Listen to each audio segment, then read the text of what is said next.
The man who ruined everything walked into the wrong building on the wrong night, and the moment he crossed that threshold, every lie Alara Ashcroft had spent 8 years perfecting began to crack.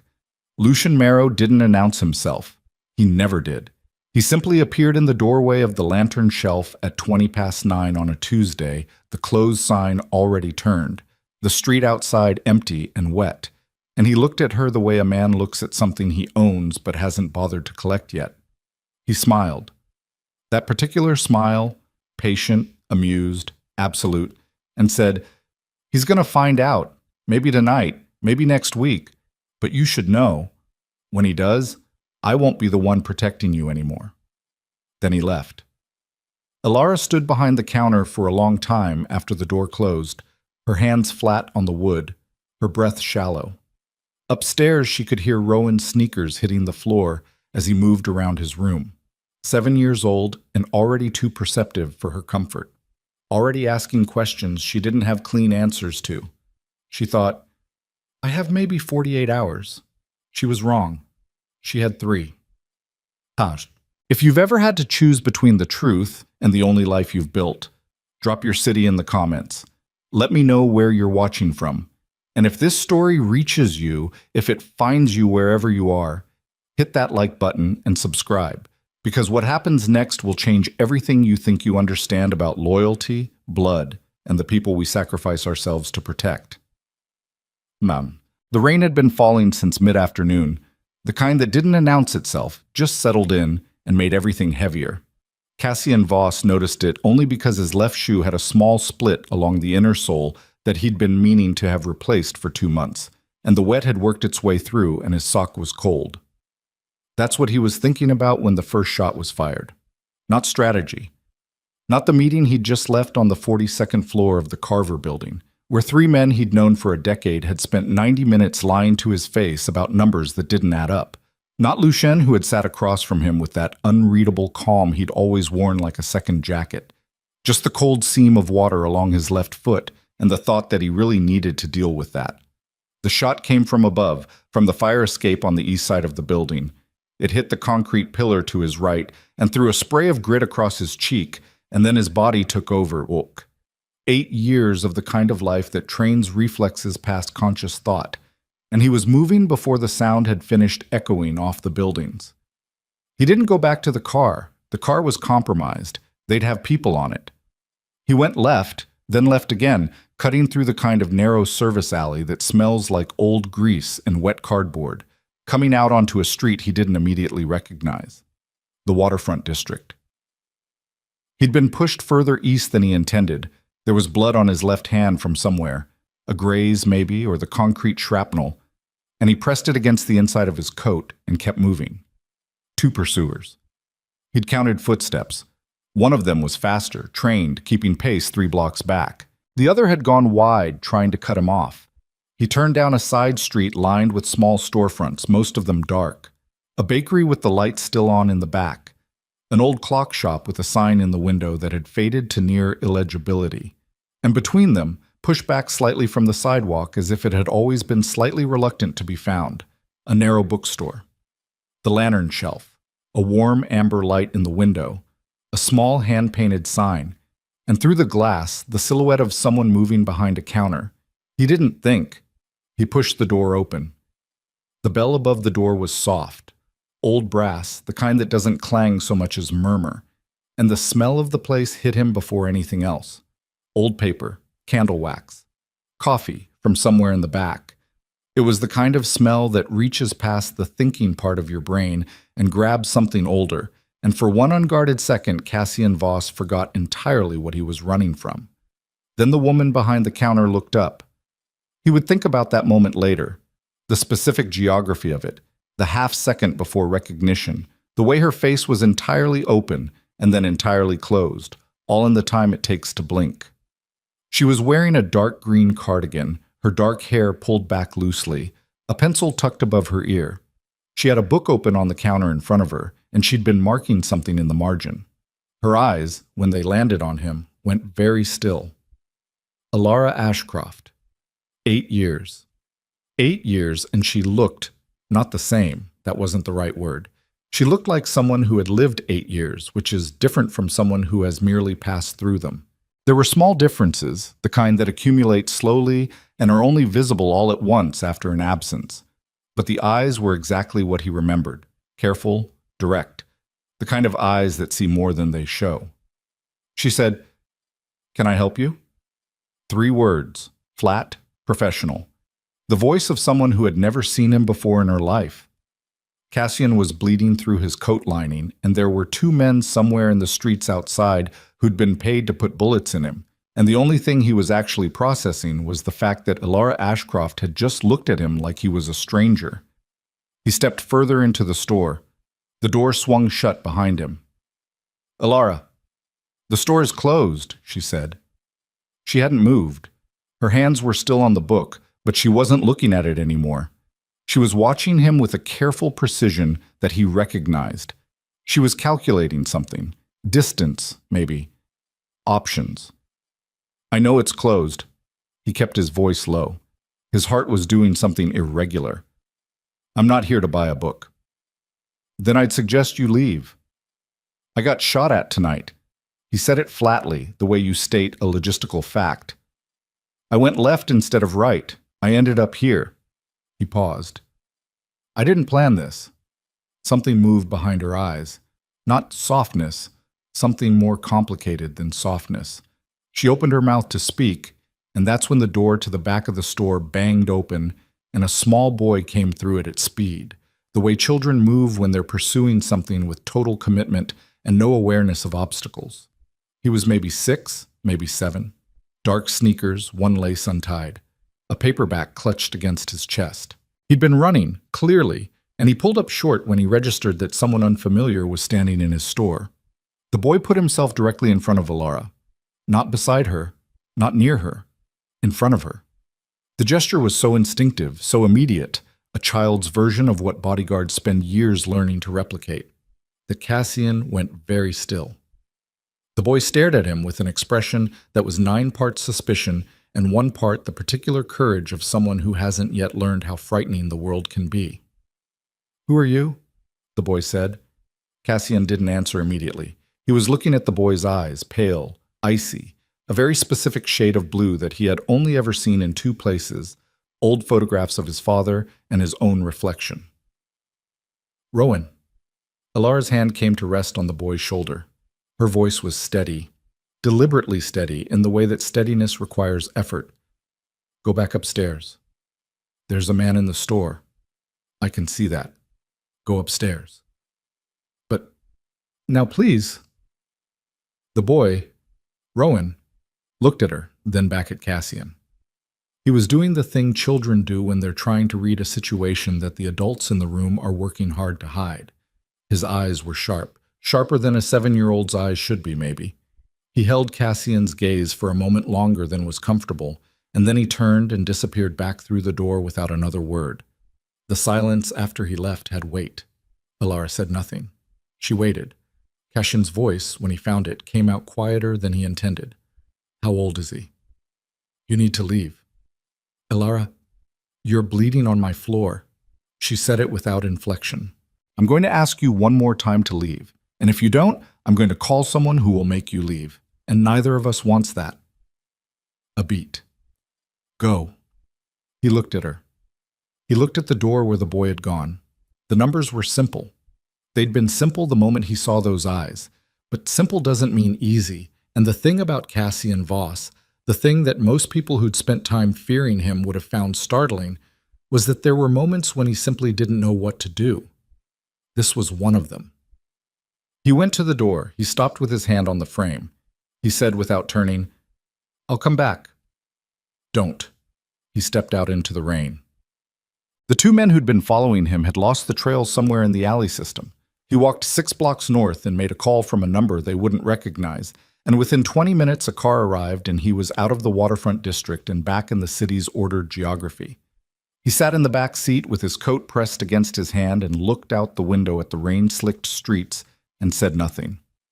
His driver, a careful man named Soto, who had been with the Voss organization for 11 years and who understood that certain silences were not to be interrupted, said nothing either. Cassian thought about a pair of pale blue eyes. He thought about the way a 7-year-old boy had stepped in front of his mother without being asked, without thinking about it. Just done it. The way certain things are simply in you before you have the language for them. He thought about 8 years. He had learned, over the past decade, to treat most things as problems to be solved. It was a useful framework. It kept emotion out of the machinery and let him make the kinds of decisions that the Voss Syndicate required him to make. Cold, calibrated. He had built an entire architecture of himself around that framework. It had never accounted for a tiny bookstore between a bakery and a clock shop. He pulled out his phone. Not to make a call, to look at it.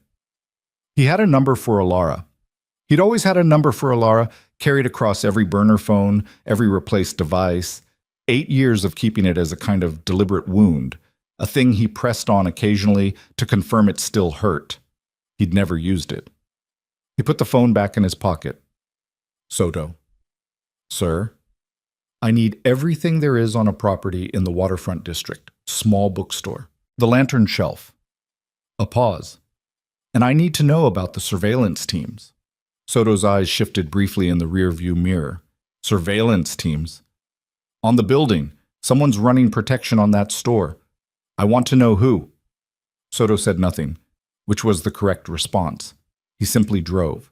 Cassian watched the city move past the windows and tried to construct a logical sequence. 8 years ago, Alara Ashcroft had disappeared. He'd searched. Not at first, not immediately, because at first he'd told himself she had the right to leave. That people leave. That whatever they'd had was a thing with an end in it, and he'd swallowed that and kept moving. But then the absence had calcified into something harder, and he'd looked, quietly, carefully. He'd found nothing. Not nothing in the sense of no traces.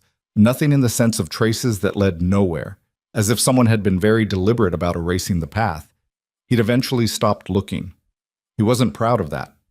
He told himself it was respect for her choice, but there is a difference between respecting someone's choice and being afraid of what you might find, and he had never been entirely honest with himself about which one it was. Now there was a boy named Rowan, with a certain shade of eyes, and armed men who were quietly, professionally running surveillance on a bookstore in the waterfront district, which meant someone knew that store mattered, and someone had decided to keep watch on it without Cassian's knowledge. The car moved through the rain. Cassian's hand had stopped bleeding. He pressed his thumb against the gash and thought, Lucienne. He didn't know why the name surfaced then, only that it did. Meet Sam. Back at the building on Marsh Street, not Syndicate headquarters, which was a designation the organization had always resisted, but the closest thing to it, the 16th floor of a converted textile warehouse that served as the operational center for Cassian's legitimate and less legitimate concerns, he sat in the outer office while his hand was cleaned and bandaged by a man named Pryor, who had been a field medic before he became whatever he was now. Pryor worked without asking questions, another person who understood certain silences. Lucien Marrow arrived 20 minutes later. He was 53, lean and precise in the way of someone who has trained their body the way they have trained their mind, as an instrument of function rather than an expression of anything. He wore a dark gray suit that was probably expensive and looked as though it had never been anything but perfectly placed. He'd been Cassian's father's consigliere before he'd been Cassian's, and he carried that history the way a stone carries the shape of the water that wore it. He looked at Cassian's hand and said, "The Balcroft team. We identified 2 of them. Third shooter is still unconfirmed. The Balcroft family." Cassian tested the name. That's a significant step for them. They've had pressure recently, shipment losses. They're looking for a way to accelerate certain outcomes.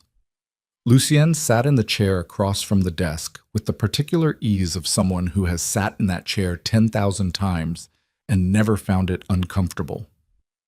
It was opportunistic. The meeting schedule leaked. We'll find the source. We always do. Cassian's voice was even. He was watching Lucien's hands, a habit he'd developed years ago. Not suspicious exactly, just attentive. Lucien's hands rarely gave anything away. That was itself a kind of data. I need a research request put through quietly. The waterfront district. A bookstore. The lantern shelf. Property records, business filings, ownership history. Lucian's expression didn't change. He nodded once. Personal interest? Call it due diligence. Cassian held the man's gaze. And I want to know about any protection details operating in that neighborhood that I haven't authorized. A beat. Small.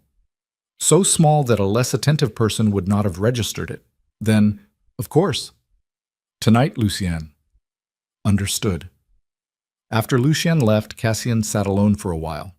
The building settled around him. Somewhere below, the city went on being itself. Its commerce and its violence and its 10,000 ordinary lives rubbing against each other in the dark. He had spent a long time believing himself to be above the ordinary, or at least outside it. Separate. The machinery by which certain things happened. He was 38 years old.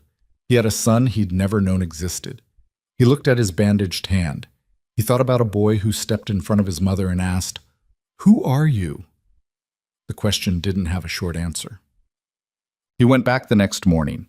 He told himself he wasn't going to. He told himself he needed more information first, that going back without a clear objective was tactically unsound, that Alara had told him not to return, and there was a version of respect that honored that. He told himself all of this, and then he put on a coat that didn't have blood in it and walked to the waterfront district because he was, in the end, incapable of staying away. The lantern shelf opened at 9. He was there at 8:50, standing across the street under a narrow awning, watching. Alara arrived at 8:45.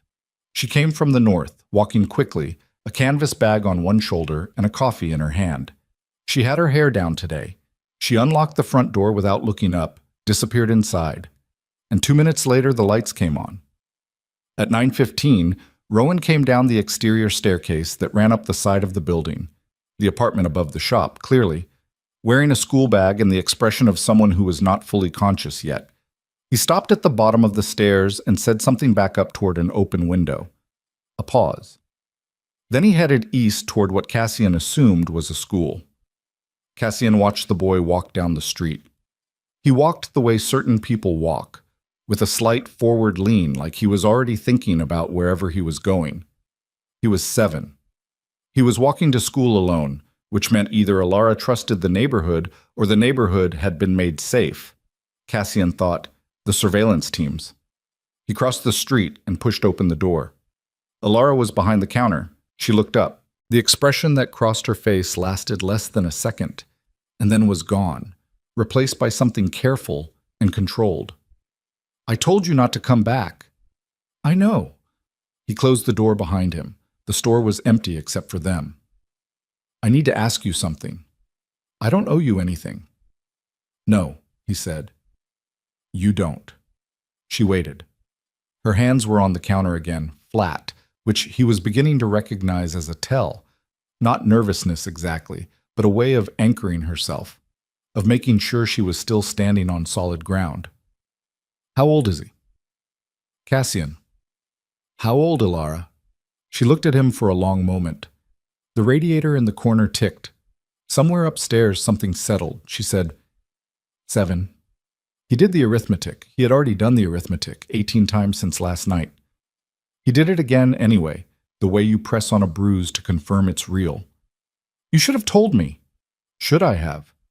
Her voice was very quiet, not a question. "He's my son." "He is my son," she said. "He has always been my son. He has grown up in this store, in this neighborhood, with a mother who is here every single day and friends, and a school he loves, and a life that is entirely his own.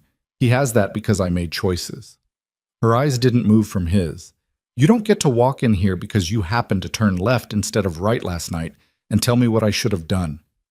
The anger in her voice was old, the kind of anger that has been refined over years until it has lost any heat and become something colder and more precise. He recognized it. He'd heard that specific quality in voices before, people who'd been wronged a long time ago and had spent the interval getting very clear about it. He said, "Tell me why." "Why what?" "Why you left. I need to hear it from you, not records, not sources." He stepped closer, not in threat, just in the need to reduce the distance between what he was saying and what he needed her to hear. Tell me what happened 8 years ago. Alara Ashcroft looked at him, and something in her face shifted. Not opened. More like the moment before something opens, when you can see it considering the possibility. She said, Cassian, if I tell you what happened 8 years ago, everything changes. It's already changed. She looked at the door. She looked at the stairs that led up to the apartment where her son had slept. She picked up her coffee cup and put it back down without drinking from it. Close the blinds, she said finally, and then sit down. He did, and she began to talk. She didn't start at the beginning. People who have carried something heavy for a long time rarely do. They start where the weight became unbearable and work outward from there.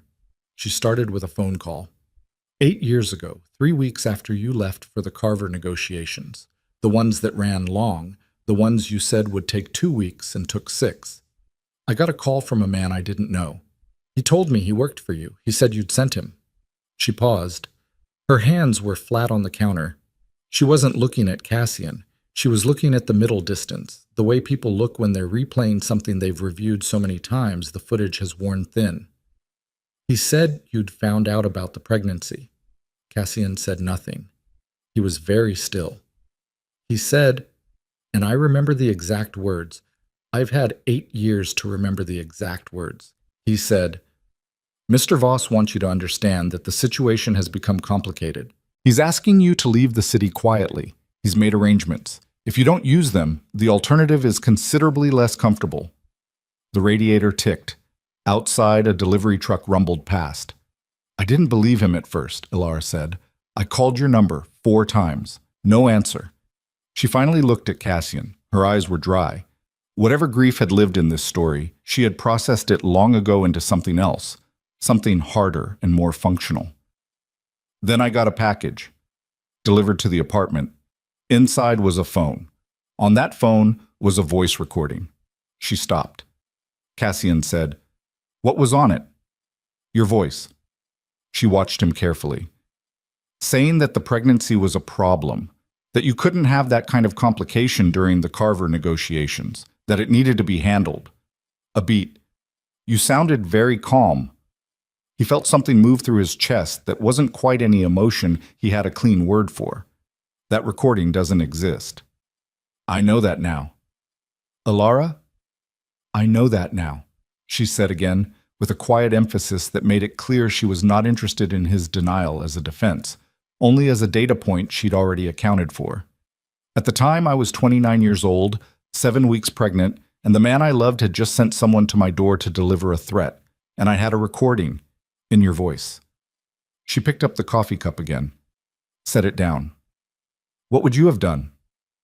He didn't answer that. There was no answer that wasn't a kind of violence. I used the arrangements, she said. I left. I built a life. I had Rowan. She squared her shoulders slightly, an almost invisible adjustment, the movement of someone who has been sitting inside a difficult thing and is now deciding to come back out of it. For 3 years, I moved constantly. Then I found this neighborhood, this building, and I stopped. I opened the store. I put down roots because Rowan needed roots, and I decided that whoever came for us, I was done running from them. Who came for you? Cassian said. The surveillance teams. She looked at him. Outside. Running perimeter on this building every night. Professional, disciplined, not local. He held her gaze. Someone has been protecting this store, and it wasn't me. A silence opened up between them that was different from the earlier ones. This one had something sharp in it. I don't know who they are, Alara said, and for the first time since he'd walked in, her voice had an uncertainty in it that wasn't controlled. They appeared about 18 months ago. No contact, no introduction. They're just there. You didn't find that alarming? Of course I found it alarming. I also found it useful, and I was raising a child alone, and I made a calculation. Her jaw tightened. Don't look at me like that. I'm not looking at you like anything. You're looking at me like I made a mistake. I'm looking at you, he said carefully, like someone who is trying to understand a situation that has significantly more moving parts than I was aware of 48 hours ago. He leaned forward slightly.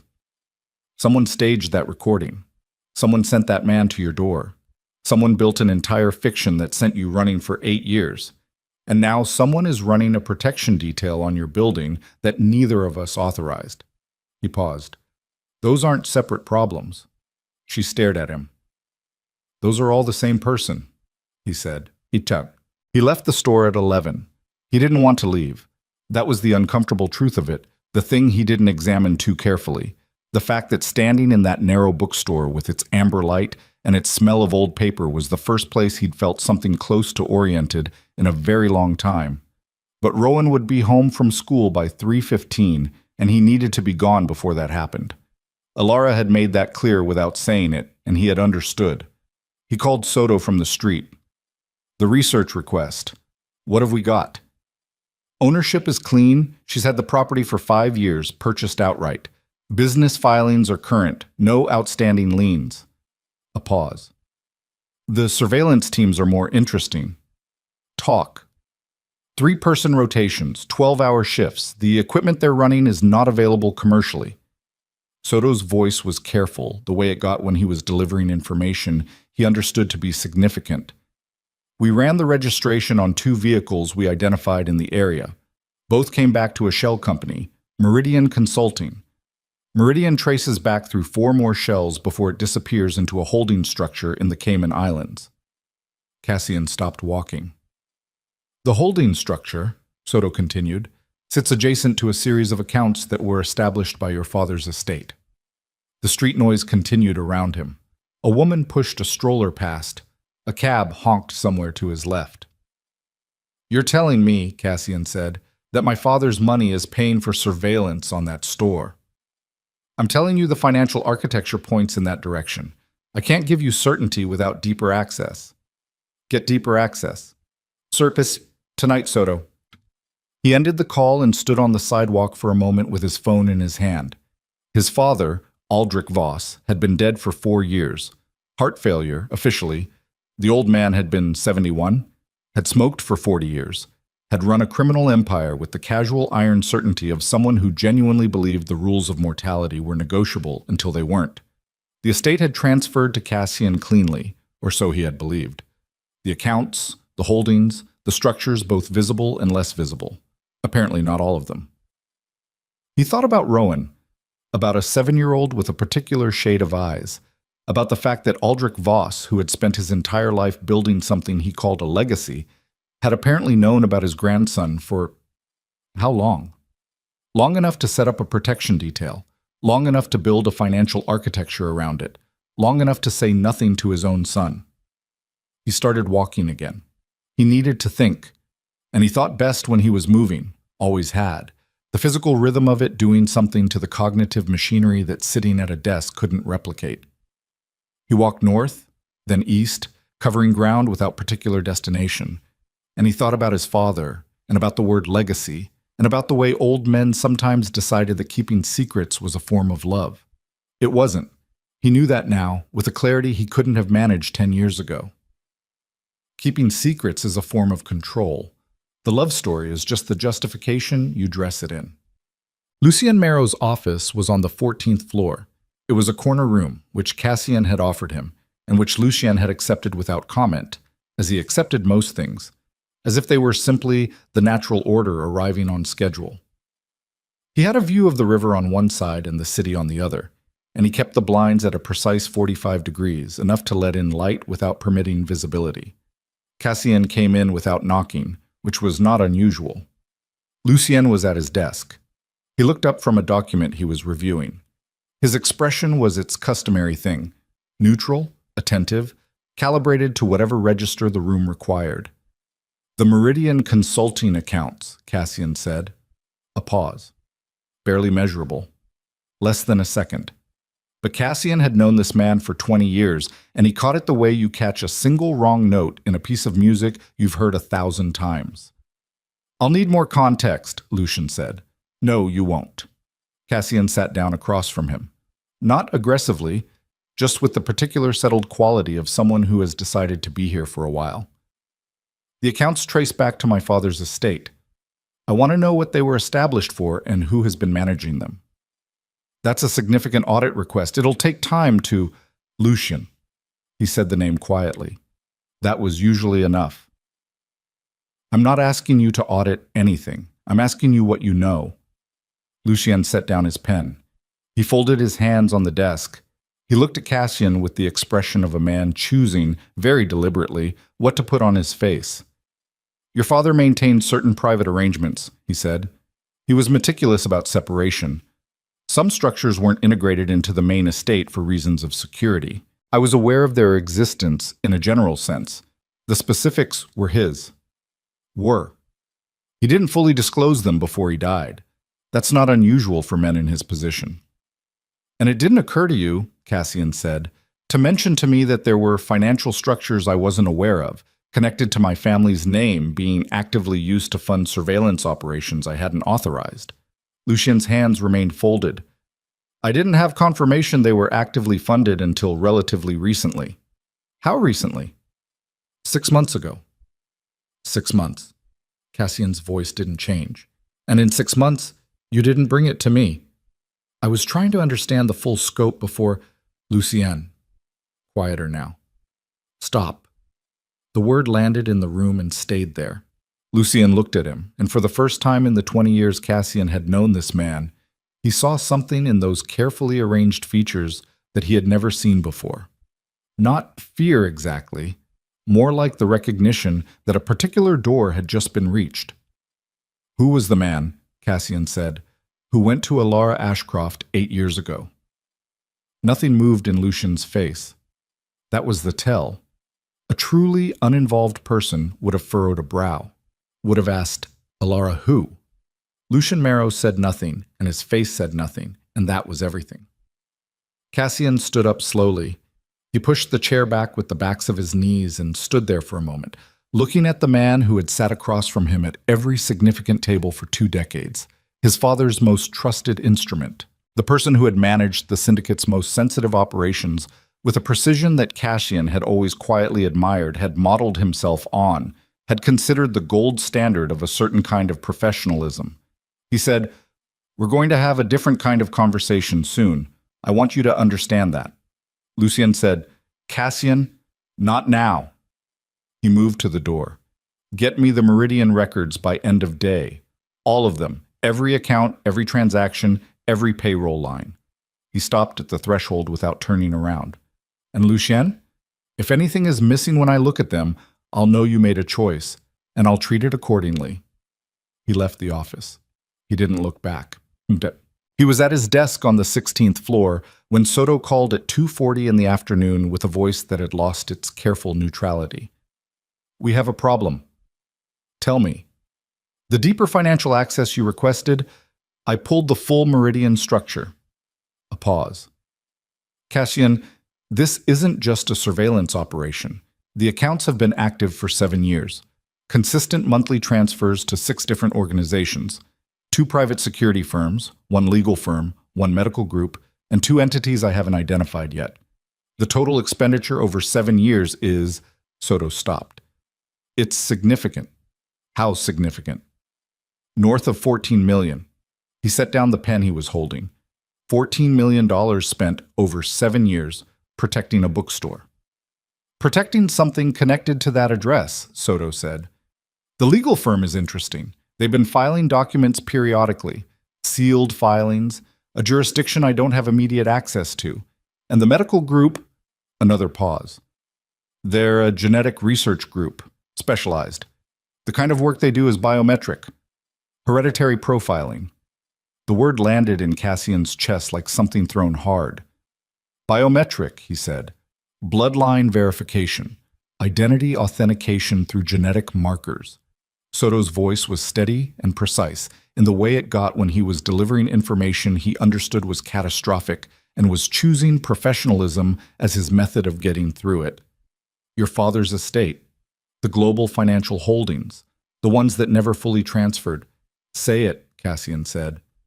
"I think there's a lock," Soto said, "and I think the key is the boy." Jatib. He drove to the waterfront himself. He didn't call ahead. There wasn't time for that, or he told himself there wasn't time, which might have been the same thing or might not have been. He was at the store by 3:40. Rowan would already be home. He pushed through the door. The bell murmured. Rowan was at a table near the back of the store, doing homework. He had a pencil in his left hand, same hand Cassian used, and he was frowning at a worksheet with the concentrated displeasure of someone who found the problem insufficiently interesting rather than too difficult. He looked up when the bell sounded. He looked at Cassian without speaking for a moment. Then he said, "You were here yesterday." "I was." "Mom said you were a customer." "I know she did." Rowan considered this. He had the kind of face that processed things visibly. Not slowly, just honestly. You could watch him think. "That wasn't true," he said. Cassian crouched down so he wasn't looking at the boy from above. It put them closer to eye level. "No," he said. "It wasn't." Rowan looked at him with those pale, precise eyes, and Cassian felt something in his chest that had no clean name, something that was made of time and waste and the particular grief of irreversibility. "Who are you?" Rowan said. Same question as the first night, quieter this time. Alara came through the back door. She saw Cassian crouched at her son's table, and her face went through several things in rapid succession. Alarm, calculation, something that was neither of those. "Rowan," she said, "will you go upstairs and start on your reading?" "I'm doing math." "Math can wait." The boy looked between them. He was doing it again, that reading of the room, the picking up of frequencies adults believed they were transmitting on channels too high for children. He picked up his worksheet and his pencil and went to the stairs without argument, but he paused at the bottom step. He said to Cassian, "You have the same eyes as me." Then he went upstairs. The store held the silence for a moment after his footsteps faded. Then Alara said, "Why are you here?" Cassian stood up. "I need you to listen to me, and I need you to take what I'm about to tell you seriously." He met her eyes. "The people watching this building, they're not just here because of you. They're here because of Rowan, because of what Rowan represents."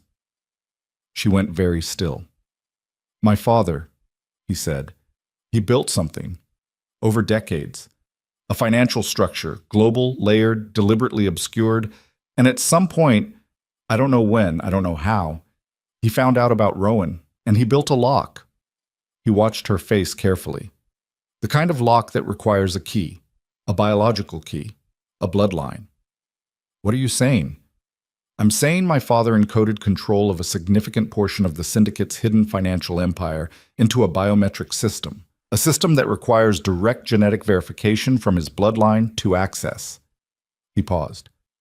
"Rowan is the last living direct descendant." Alara's hand found the edge of the nearest bookshelf. She gripped it. "How long have people known this?" she asked, and her voice was very quiet. "I don't know," Cassian said, "but I know at least one person has known for a long time. Long enough to arrange the surveillance, long enough to have been the one who arranged your disappearance 8 years ago." He watched her. "They needed you gone. They needed you and Rowan contained, protected and monitored, but separate from me, separate from the syndicate. Waiting." "Waiting for what?" "For Rowan to be old enough." She let go of the shelf. She crossed the room to the window and looked out at the street, and he watched her shoulders work through something. Not breakdown. Alara Ashcroft was not a person who broke down, but a reorganization of something internal, a recalibration under pressure. "Get out," she said. "Alara, not because I don't believe you." She turned from the window.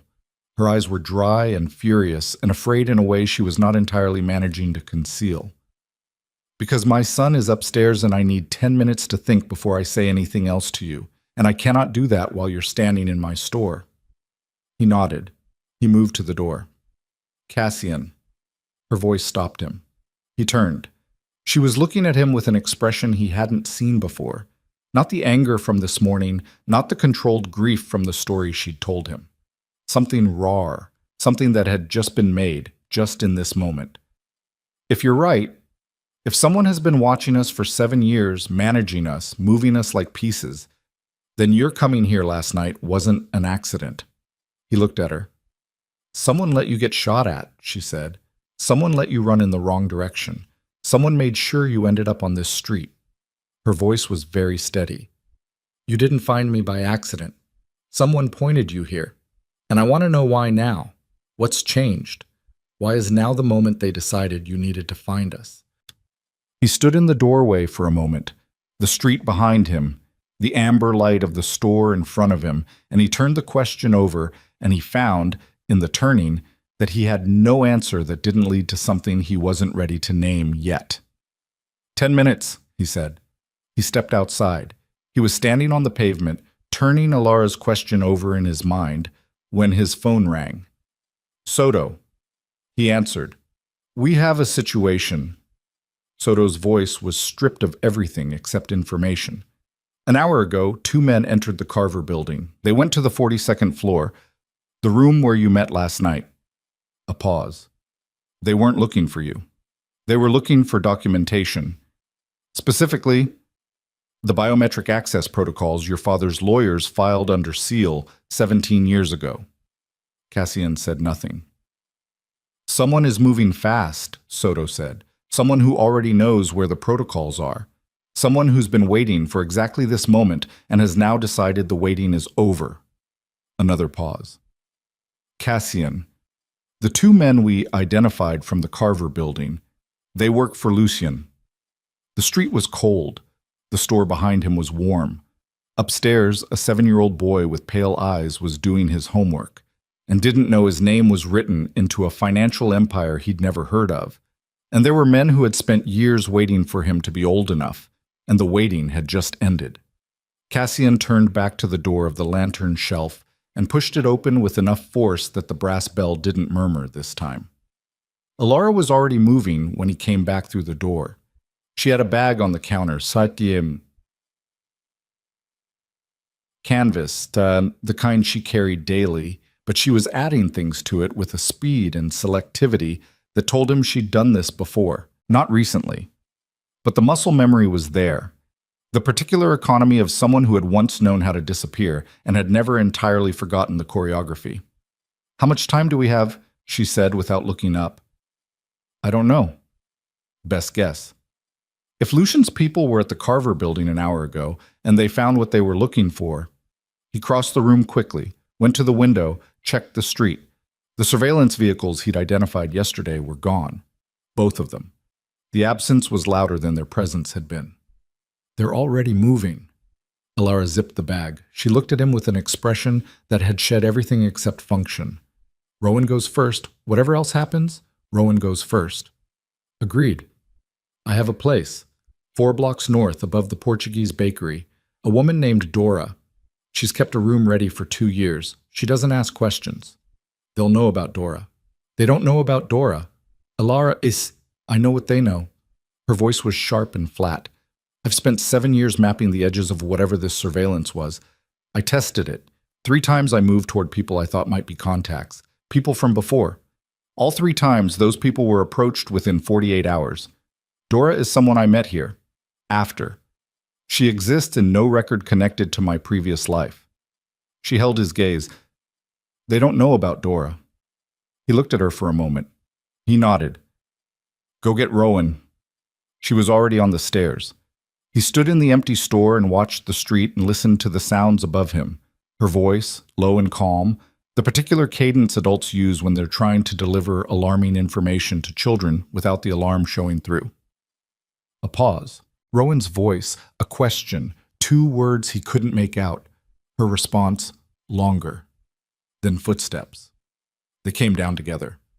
Rowan had his school bag and his jacket, and the expression of a child who has been given a partial explanation and is intelligent enough to know it's partial, but has decided, provisionally, to trust the person giving it. He looked at Cassian without surprise and without particular warmth, which was honest and therefore something Cassian found he could work with. He's coming with us? Rowan said. Yes, Alara said. Why? Because he knows things we need to know. Rowan considered this with the seriousness of someone running a cost-benefit analysis. Then he adjusted the strap of his school bag and said, Okay. And that was that. They went out the back. Dora's room was exactly what Alara had described. Small, clean, above a bakery that was shutting down for the evening, accessible through a side entrance that smelled of almond flour and coffee grounds. Dora herself was a compact woman in her 60s with gray hair cut short and the particular stillness of someone who had decided, at some point in her life, that drama was not worth the expenditure. She looked at Cassian once, looked at Alara, looked at Rowan, and said, "Kitchen has food. Don't use the front windows." Then she went back to whatever she'd been doing and did not reappear. Rowan sat at the small table with a glass of water and watched Cassian and Alara. The way children watch adults who are trying to have a conversation in front of them that isn't for them. Tracking the temperature of it, reading the things underneath the words. Cassian called Soto. "Location is clean," Soto said immediately. "No surveillance on the surrounding 3 blocks that I can identify. But the Carver situation has escalated. The 2 men were identified on camera. One of them is a former Meridian operative named Rael. He's been on Lucien's personal payroll for 4 years. What did they take? The filing was accessed and copied. The biometric access protocols, all of them." A pause. "There's more. Tell me." "I went deeper into the Meridian accounts, the expenditure over 7 years. Thus, I found the payroll lines for the surveillance teams, but I also found something else. A separate payment series, much older, starting 9 years ago." Soto's voice dropped slightly. "Cash-in. 9 years ago, Meridian made a payment to a production company, a legitimate company. They do corporate audio work, voice work. The payment reference is coded, but the file name in the archive it's your name." The room went quiet in a specific way that has nothing to do with sound. "A voice recording," Cassian said. "I can't confirm the content without accessing the production company's files. But the timeline fits. 9 years ago. That would be approximately 8 months before Alara Ashcroft left the city." He lowered the phone. He looked at Alara across the small room. She was watching his face, and she had already read enough of it to know. "The recording," she said. "The one in your voice." "Manufactured," he said. "Commissioned. 8 months before they sent someone to your door." He held her gaze. "They were planning it a year in advance, maybe more." Alara sat down on the edge of the bed. She didn't collapse into it. She sat the way people sit when they need a surface because their body is processing something their mind is still catching up to. She put her hands on her knees and she breathed. Rowan said quietly, "Mom." "I'm fine," she said. "I'm fine, baby. Give me a minute." He gave her a minute. He also slid off his chair and came to stand next to her, not touching, just proximate, the way he'd stood in front of her that first night. Not dramatic, just there. A small person declining to leave a larger person alone with something difficult. Cassian watched his son do this and felt something move through him that he had no architecture for. He'd spent 20 years building structures that kept that kind of feeling at a manageable distance. The distance was not currently available. He brought the phone back up. "Soto, I need everything on Lucian Marrow, not the official record, the actual record. Family, history, allegiances before my father. Go back as far as you can go. That'll take time. You have 2 hours." He ended the call. He pulled a chair from the corner and sat down and looked at Alara and said, "Tell me about the man who came to your door 8 years ago. Describe him." She looked up. "Why?" "Because I want to know if I've met him." She thought. 50, maybe, slight, gray at the temples. He had a way of standing very still, like he was conserving something. She paused. He smelled like cigarettes and something chemical, like solvent. Did he have a scar? Right jawline, curved. Her eyes sharpened. "Yes." "His name is Rael," Cassian said. "He's the same man who accessed the Carver building today. He's been on Lucien's private payroll for 4 years, which means he was likely on Lucien's private payroll 8 years ago as well, before the official arrangement existed." He paused. "Lucian sent him to you. Lucian made the recording. Lucian built everything that came after." The silence in the room was different now, denser. "Why?" Alara said. The word was stripped of everything except the actual question. "I don't know all of it yet," Cassian said. "But here's what I do know. My father built a financial system. A legacy structure, he called it, which is the kind of language men use when they want what they built to mean something beyond their own lifetime. He hid significant global assets inside it, and he built a lock on those assets that could only be opened by his direct bloodline. He looked at Rowan, who was listening with complete attention and no visible agitation, which was either a sign of remarkable composure or that he was still assembling what he was hearing into something coherent. "Rowan is that bloodline." "Your father knew about Rowan," Alara said. "He must have. He set up the protection. He funded it. He knew." Cassian leaned forward, elbows on knees. "What I don't know is what he told Lucien, or how much Lucien understood. But Lucien has been managing my father's affairs for 30 years. He would have known about the financial structure. He would have understood what it meant. And when my father died," he stopped. "When your father died," Alara said, "Lucien was in a position to inherit the management of those structures. Except he couldn't access them. Not without the biometric key." He exhaled. "So he did what he could. He kept Rowan safe. Not out of decency, but because a dead key opens nothing. He kept you contained, kept you quiet, kept you separate from me so I couldn't start asking questions. And he waited. For Rowan to be old enough," Alara said. It was the same phrase he'd used before, and it landed differently now. Heavier, more specific. "For the protocols to mature," Cassian said. "The filing at the Carver building, the one they access today, it was sealed for 17 years. My father filed it when he built the system. 17 years was the lock term. After that, the biometric access could be executed." He met her eyes. "Rowan turned 7 4 months ago." Alara stared at him. "The lock term is based on age," Cassian said. 7. My father chose 7. I don't know why. Maybe he thought that was old enough for the bloodline to be confirmed. Maybe it was something else. Something personal. But 4 months ago, the lock became executable. And 2 months after that, Lucian's surveillance team that has been watching this building for 7 years changed their rotation. Soto flagged it. They went from passive observation to active monitoring. But Rowan said, "They're watching me because of money." Both adults looked at him. He said it without particular drama, in the tone of someone clarifying a fact they want confirmed. "The money can only be opened by someone in your family. And I'm in your family. So they're watching me because they want the money." Cassian said, "Yes." Rowan looked at him steadily. "That's a bad reason to watch a kid." "It is," Cassian said. Rowan thought about this. Then he picked up his glass of water and drank from it and set it down carefully. "Okay," he said. "So what do we do?"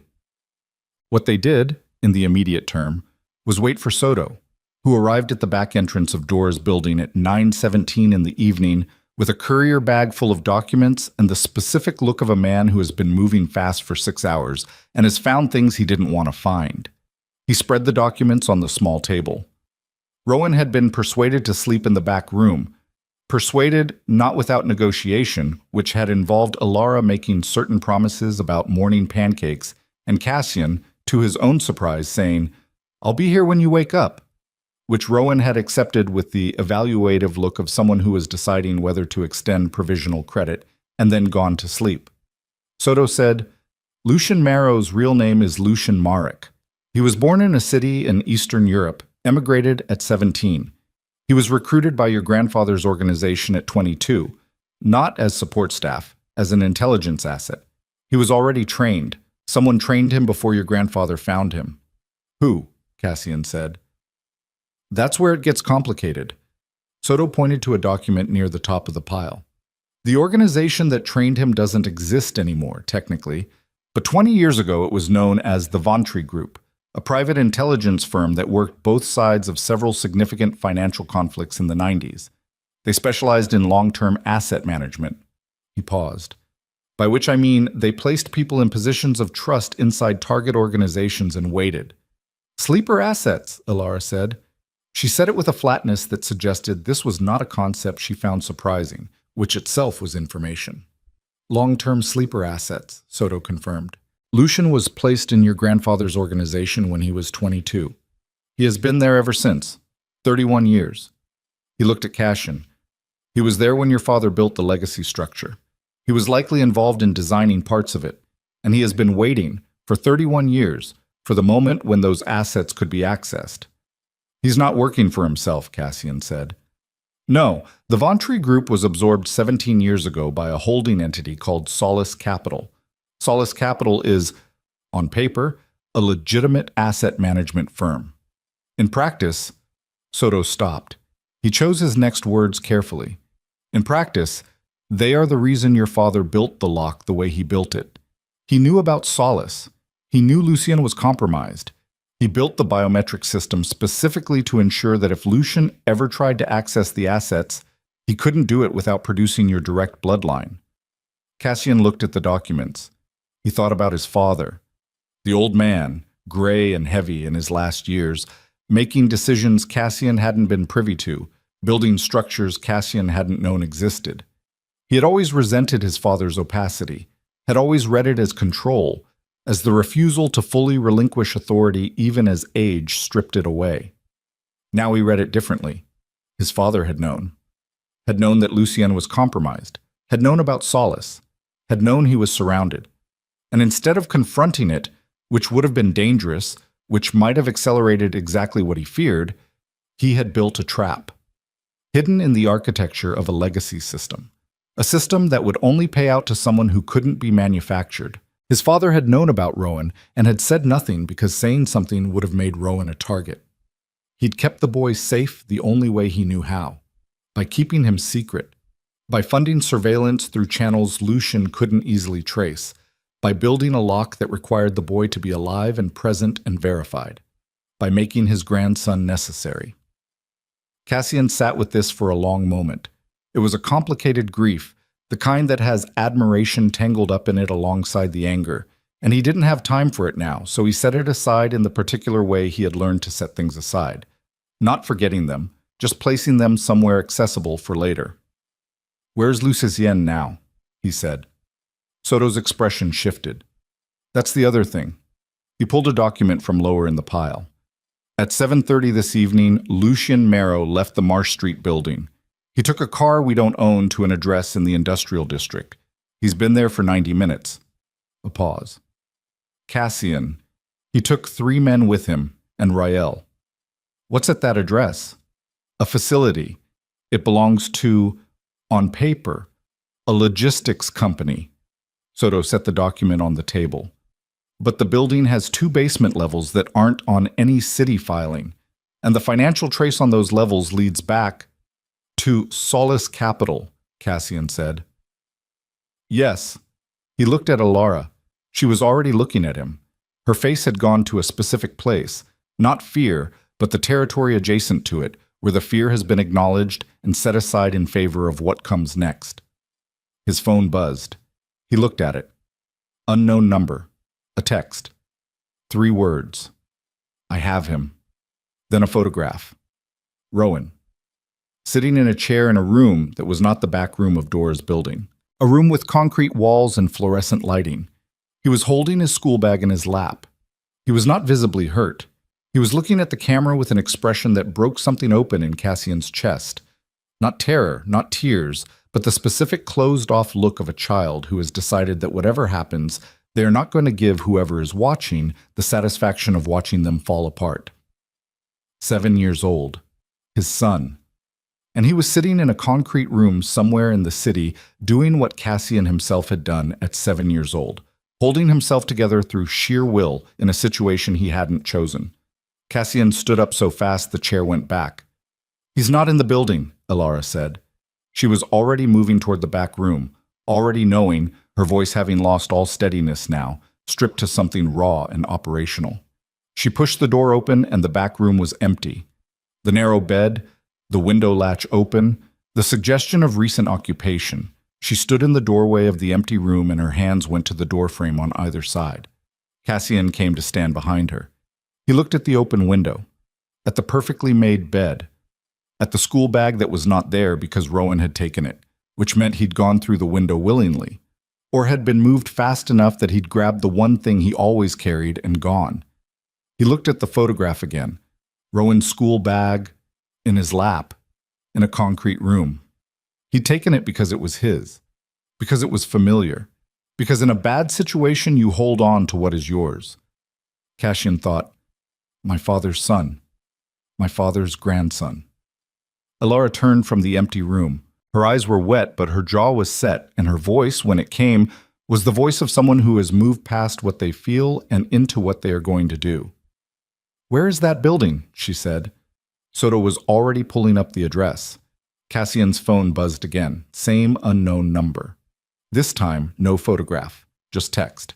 Come alone. Bring nothing. You have 2 hours. After that, we begin the verification process without waiting for your consent. The boy's blood is sufficient. His consciousness is optional. He read it twice. He read it the way you read something when part of your brain is trying to find a way that the words mean something other than what they say. They meant exactly what they said. He looked at Elara. She had read it over his shoulder. Her face was a thing he had no vocabulary for. He said, come alone, she said. Yes. You're not going alone. Elara, you are not, she said, with a quietness that was more absolute than shouting, going to that building alone.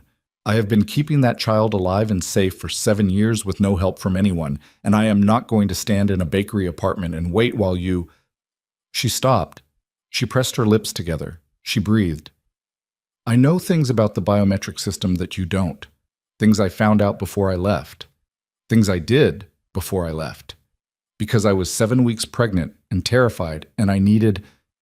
She stopped again. I need you to trust me. Right now. Can you do that? He looked at her for a long moment, at the woman who had built a life out of an absence, who had raised his son in a bookstore and taught him to stand in front of people he loved and ask hard questions without flinching. He said, tell me what you know. She told him, and what she told him changed everything. He thought he understood about the trap his father had built, because the trap was not what Lucian believed it was, and the lock was not what the protocols described.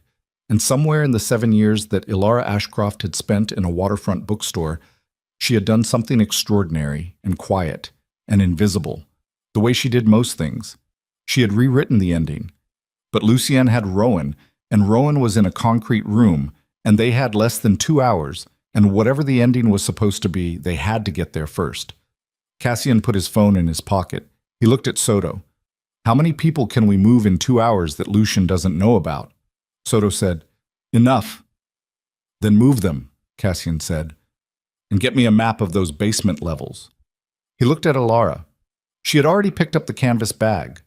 Soto had the basement schematics on his phone within 12 minutes, pulled from a city infrastructure archive that technically required judicial authorization to access, which was the kind of detail no one in the room was currently concerned with. He laid the phone flat on the table. 2 basement levels. The first was standard, utility corridors, mechanical systems, the bones of a building that had once processed industrial freight. The second level was different, smaller, deliberate. 3 rooms arranged in a sequence that had no logistical purpose and every operational one. The third room, Elara said, pointing. Her finger didn't waver. That's where they'll have him. It's the only space with independent ventilation. They'd need that for the biometric equipment. The air has to be controlled. Cassian looked at her. You've seen equipment like this before. I researched it 7 years ago after I understood what Rowan was. She met his eyes without apology. I needed to know what they'd need to do to him, if they ever came. She looked back at the schematic. The verification process takes approximately 40 minutes if the subject cooperates. If he doesn't, she stopped. Rowan won't cooperate. No, Cassian said. He won't. Which buys us time, but not much. They'll find ways to make cooperation more attractive. Her jaw tightened on the last 3 words in a way that told him exactly what she meant, and that she was not going to say it more plainly, because saying it more plainly was not something she could currently afford to do. Soto said, There's one entry point to the second level, a stairwell from the northeast corner of the first basement, single access. It's a choke point. They'll have it covered, Cassian said. Yes, but the ventilation system connects to the exterior on the building's west side. Independent system, separate intake. It's large enough. He looked at Cassian carefully. for someone who doesn't mind confined spaces. Cassian looked at the schematic, then at Alara. You go through the ventilation. I go through the stairwell. You go through the stairwell, she said, and they will be waiting for you. You'll draw every person in that building to the northeast corner. That's the point. She held his gaze. She understood. She didn't like it, which was visible in the set of her mouth, and the brief, hard exhale through her nose, but she understood it, which was what mattered. When I'm inside, she said, I need 4 minutes, possibly 3. To do what? To do what I did 7 years ago. She held his gaze steadily. Trust me. You said you could. He said, 4 minutes. Soto handed him a small radio, handed a second one to Alara. Channel 3. It'll cut through the concrete. Cassian took the radio. He pocketed it. He looked at the schematic one more time, committing it. The distances, the angles, the 3 rooms in sequence at the bottom of a building where his son was sitting with his school bag in his lap, holding himself together. He picked up his coat. Alara was already at the door. They went out into the city, into the cold, into the 2 hours that remained, and the night received them without ceremony, the way nights receive people who have moved past the point of preparation and into the point of no return, not with drama, not with portent, just with darkness and the sound of their own footsteps and everything they were carrying that had no name. Behind them, in Dora's small kitchen, Soto was already on his phone moving people into position. 12 men who owed their continued employment, and in several cases their continued existence, to the Voss name. Men who did not know the details and did not require them. Cassian walked beside Alara through 3 blocks of quiet street. Neither of them spoke. There was nothing left to say that was more useful than silence, and they both understood that. At the corner before the industrial district, she stopped. She looked at him with an expression that had shed everything except the essential, not the anger, not the grief, not the 8 years of complicated history compressed between them like sediment.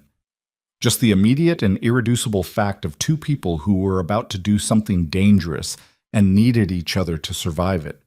She said, Don't die in that stairwell. He said, Don't take longer than 4 minutes. She turned and walked west toward the ventilation intake, her canvas bag on her shoulder, her footsteps steady on the wet pavement. He watched her go for exactly 3 seconds, the duration of something that was not quite a prayer and not quite a promise but occupied the same internal space. And then he turned east toward the building's entrance and began to move. The building had 4 men on the exterior. Cassian counted them from the shadow of a loading dock across the street, his back against cold corrugated steel, his breath shallow and controlled. 2 at the main entrance, a roll door, and a personnel entry side by side, both lit by a single overhead lamp that threw more shadow than light. 1 at the northeast corner, facing the alley, 1 on the roof, moving in a slow patrol arc that brought him to the west edge every 90 seconds. Professional spacing, overlapping sightlines. Someone had set this up who knew what they were doing.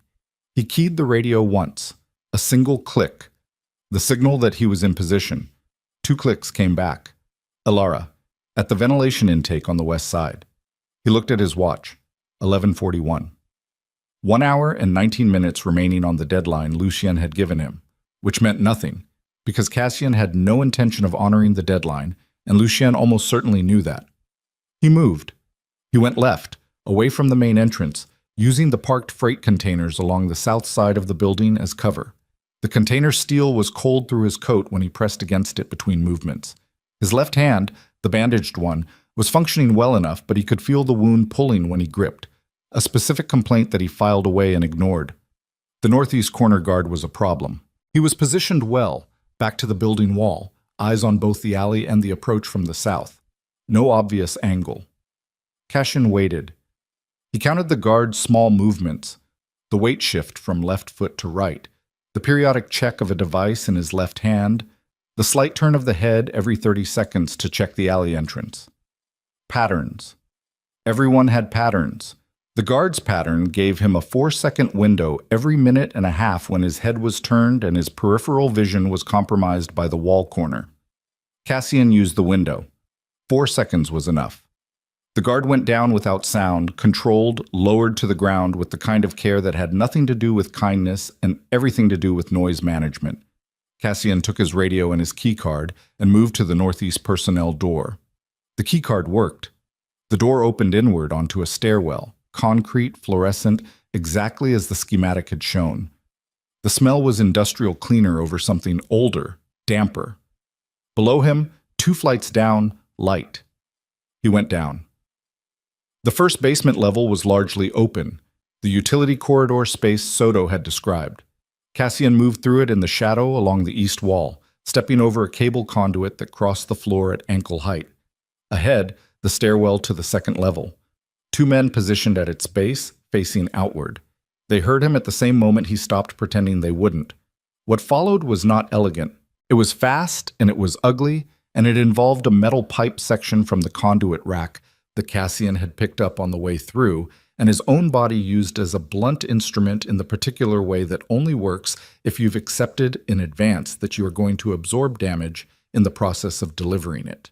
He took a hit to the left shoulder that sent a white spike of pain down his arm and momentarily lost the use of that hand. He finished it anyway, because finishing it was the only option that led anywhere useful. He stood in the stairwell entrance breathing hard, his left arm hanging, the 2 guards down behind him. The shoulder wasn't dislocated. He'd had dislocated, and this was different, muscular rather than structural. But it was going to be a problem. He keyed the radio. 2 clicks, 3 clicks back. Alara was inside. He went down the last flight. The second level was exactly 3 rooms. The first was empty. Equipment cases stacked against the wall, the kind used for sensitive electronics transport, several of them open and emptied. They'd already set up. The second room had 2 men in it and a bank of monitors showing camera feeds from throughout the building, including, his stomach tightened, a feed from the room at the end. The third room. Rowan, on a chair, school bag in his lap. Awake. Still. Cassian hit the monitor room fast, using the element of surprise that existed only because the guards on the monitors had been watching camera feeds and not the door. 2 minutes of violence in a small concrete room, after which Cassian stood with his back to the wall next to the door, breathing through his teeth, his left shoulder screaming, his knuckles split on the right hand, blood working its way through the bandage on his left. He looked at the monitor, at his son.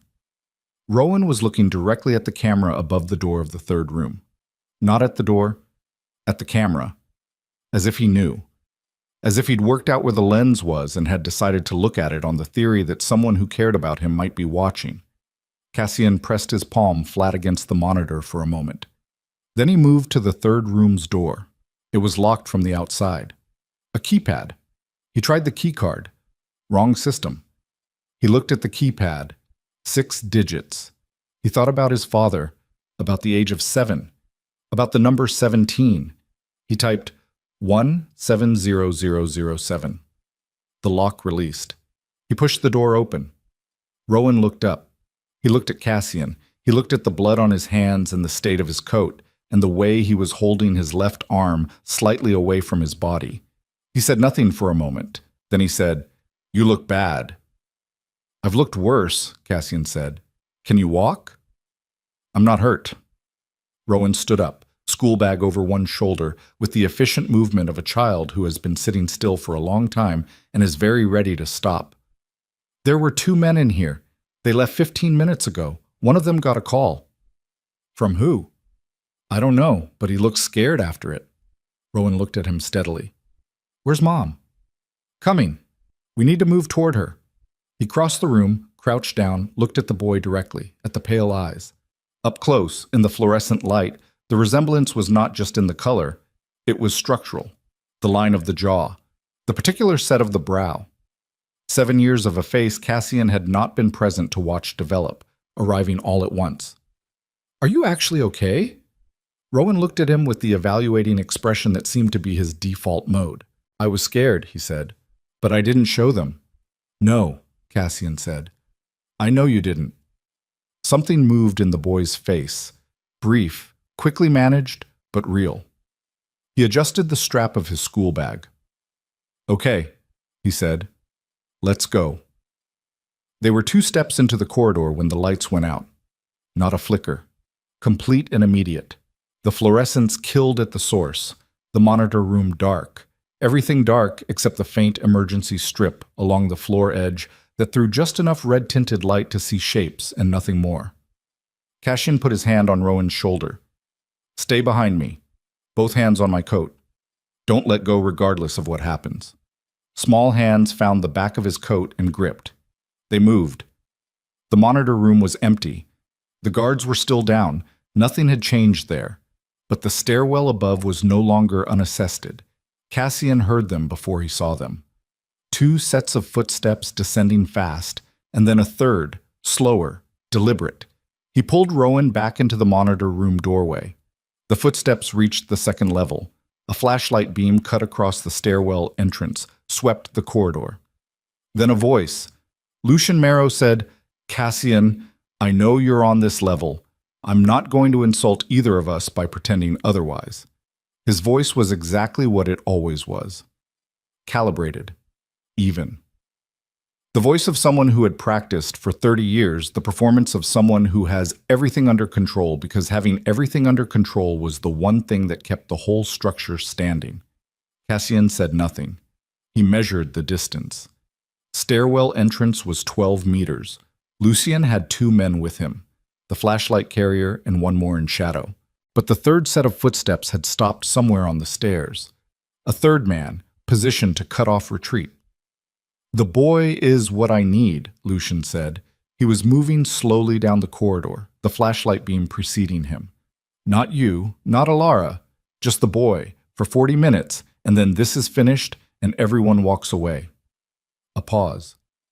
I have no interest in killing your son, Cassian. I've spent 7 years keeping him alive. You've spent 7 years keeping him available, Cassian said, from the doorway. The flashlight swung toward his voice. He was already moving, not toward the stairwell, but deeper into the monitor room, pulling Rowan with him, putting the equipment bank between them and the door. Semantics, Lucian said. His footsteps reached the monitor room entrance. The flashlight found the downed guards on the floor, swept across the monitors, found Cassian behind the equipment bank. Cassian, be rational. Tell me something. Cassian kept his voice steady.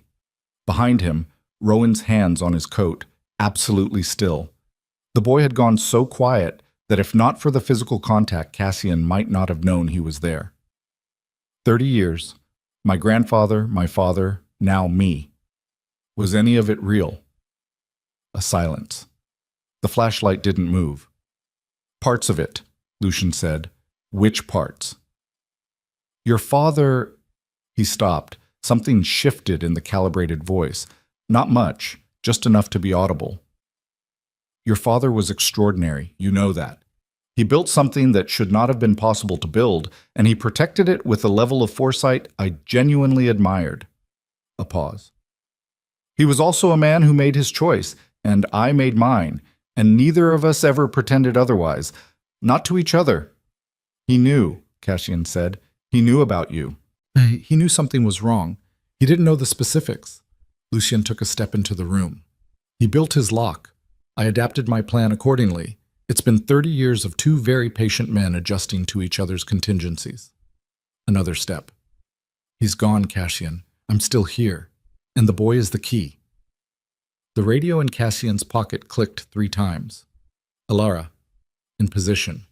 He needed 45 seconds. He said, What does Solace Capital actually want with the assets? Lucian stopped. The question had landed differently than Lucian expected. Cassian could hear it in the brief recalibration of the man's breathing. You know about Solace. I know about Vantry. I know about the placement. I know you've been a sleeper asset for 31 years. Cassian kept his voice even. Behind the equipment bank, he was moving his right hand slowly to the short-range radio in his coat pocket. What I don't know is what they actually want.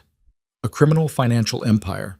Why does a firm like Solace Capital want that specific type of asset? Because it's not a criminal financial empire. Lucian's voice had changed. Not the calibration. Something underneath it. something that might have been in a different kind of man, a form of pride. Your father built it as criminal infrastructure, but the underlying assets, the shell structures, the international routing systems, the dark financial pathways, those are worth 10 times the liquid capital to an organization that needs to move resources across jurisdictions without visibility. A pause. Solace doesn't want the money. They want the plumbing. Cassian pressed the radio transmit button 3 times. Went. The lights came back on. Not the fluorescence, something else. Something from the ventilation system access panel in the northeast corner of the monitor room, which swung open at that moment and through which Alara Ashcroft came feet first with a small device in her hand and the expression of someone who has been in confined spaces for 20 minutes and is done with it. She hit the floor. She looked at Lucien. She held up the device. Lucien looked at it. Something left his face. Not fear, more like the departure of a long-held certainty, the specific expression of a man watching a calculation he'd trusted for years return a different result. "That's not possible," he said. "It's a protocol override," Alara said. She was breathing hard, a graze on her left forearm from the ventilation metal, her hair loose and her eyes absolutely clear.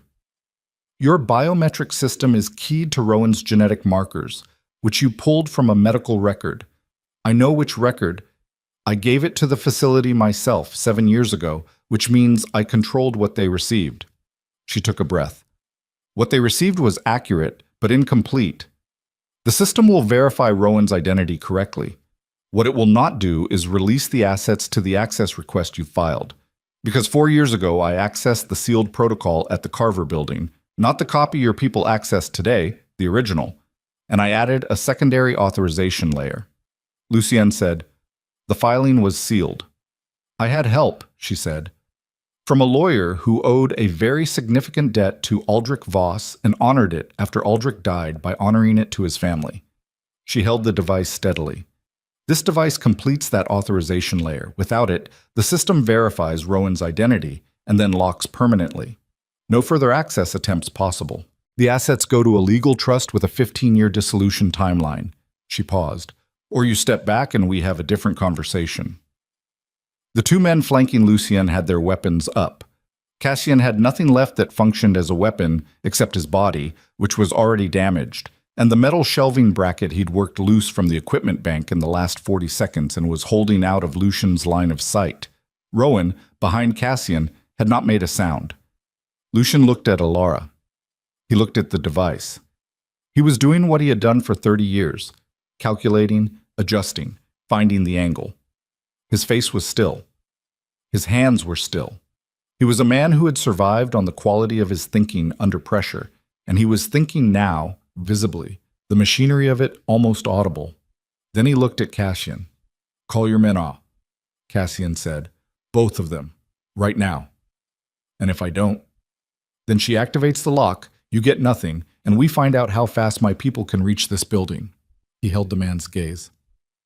"Soto has 12 men outside. They've been in position for 22 minutes. The only reason they haven't come in is because I asked them to wait." A beat.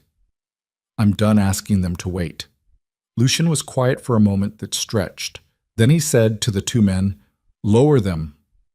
Neither man moved immediately. They looked at each other. One of them, the larger one with the flashlight, looked at Lucien with an expression that was not obedience but assessment, as if he was deciding whether Lucien's instruction was worth following or whether a different calculation had just become operative. Cassian saw it a half-second before it happened, which was enough. The man with the flashlight was not lowering his weapon. He was shifting it, away from Cassian, toward Lucien. Lucien saw it too. The room compressed into a single second that contained too many things. Cassian moving left, pulling Rowan with him, the sharp crack of a weapon that was not the flashlight man's, Lucien going down, not dead but hit, the second guard pivoting, Alara dropping to one knee with the device clutched to her chest, and from the stairwell, the sound of boots. Multiple sets, coming fast, coming down. Soto's voice in the corridor. "Clear!" The flashlight man made a decision in the half-second available to him and made the wrong one. What followed was brief and decisive and involved 4 of Soto's people coming through the monitor room door in rapid sequence. When it was over, 30 seconds that felt structural, load-bearing, the kind of 30 seconds that everything before them leads to and everything after them proceeds from. The room was loud with breathing, and the particular silence after violence that is not actually silence, but the absence of more violence. Lucien was on the floor against the wall. He'd been hit in the upper arm. Not Soto's people, not Cassian. The flashlight man, who was now restrained in the corner, had fired once before being subdued. Whether it had been an attempt to eliminate Lucien or a misfired panic shot, Cassian couldn't immediately determine and didn't immediately care. He turned to Rowan.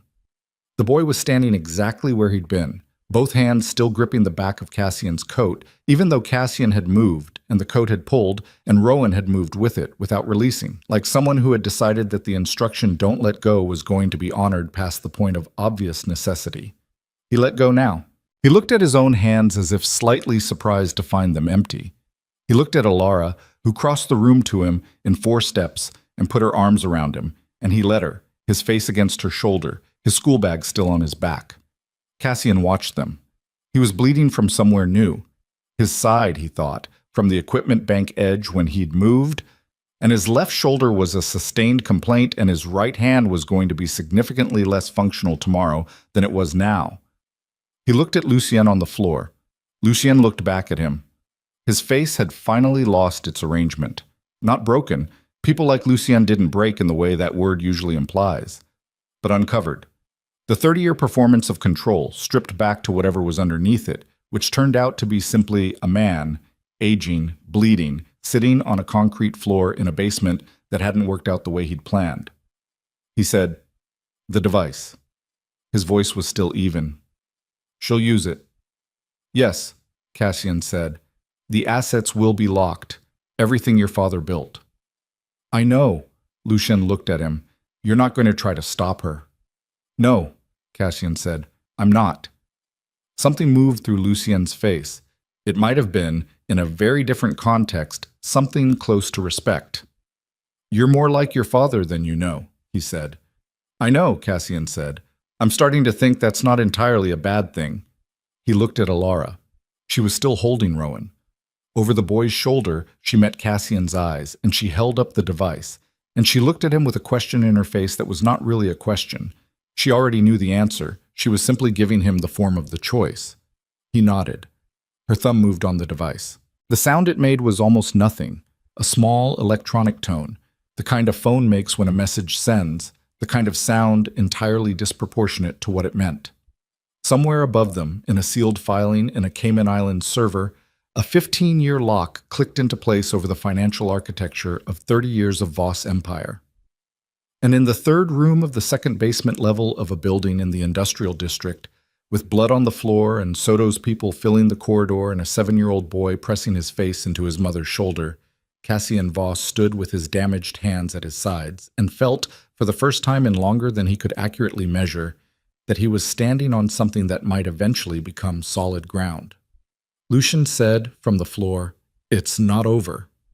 Cassian looked at him.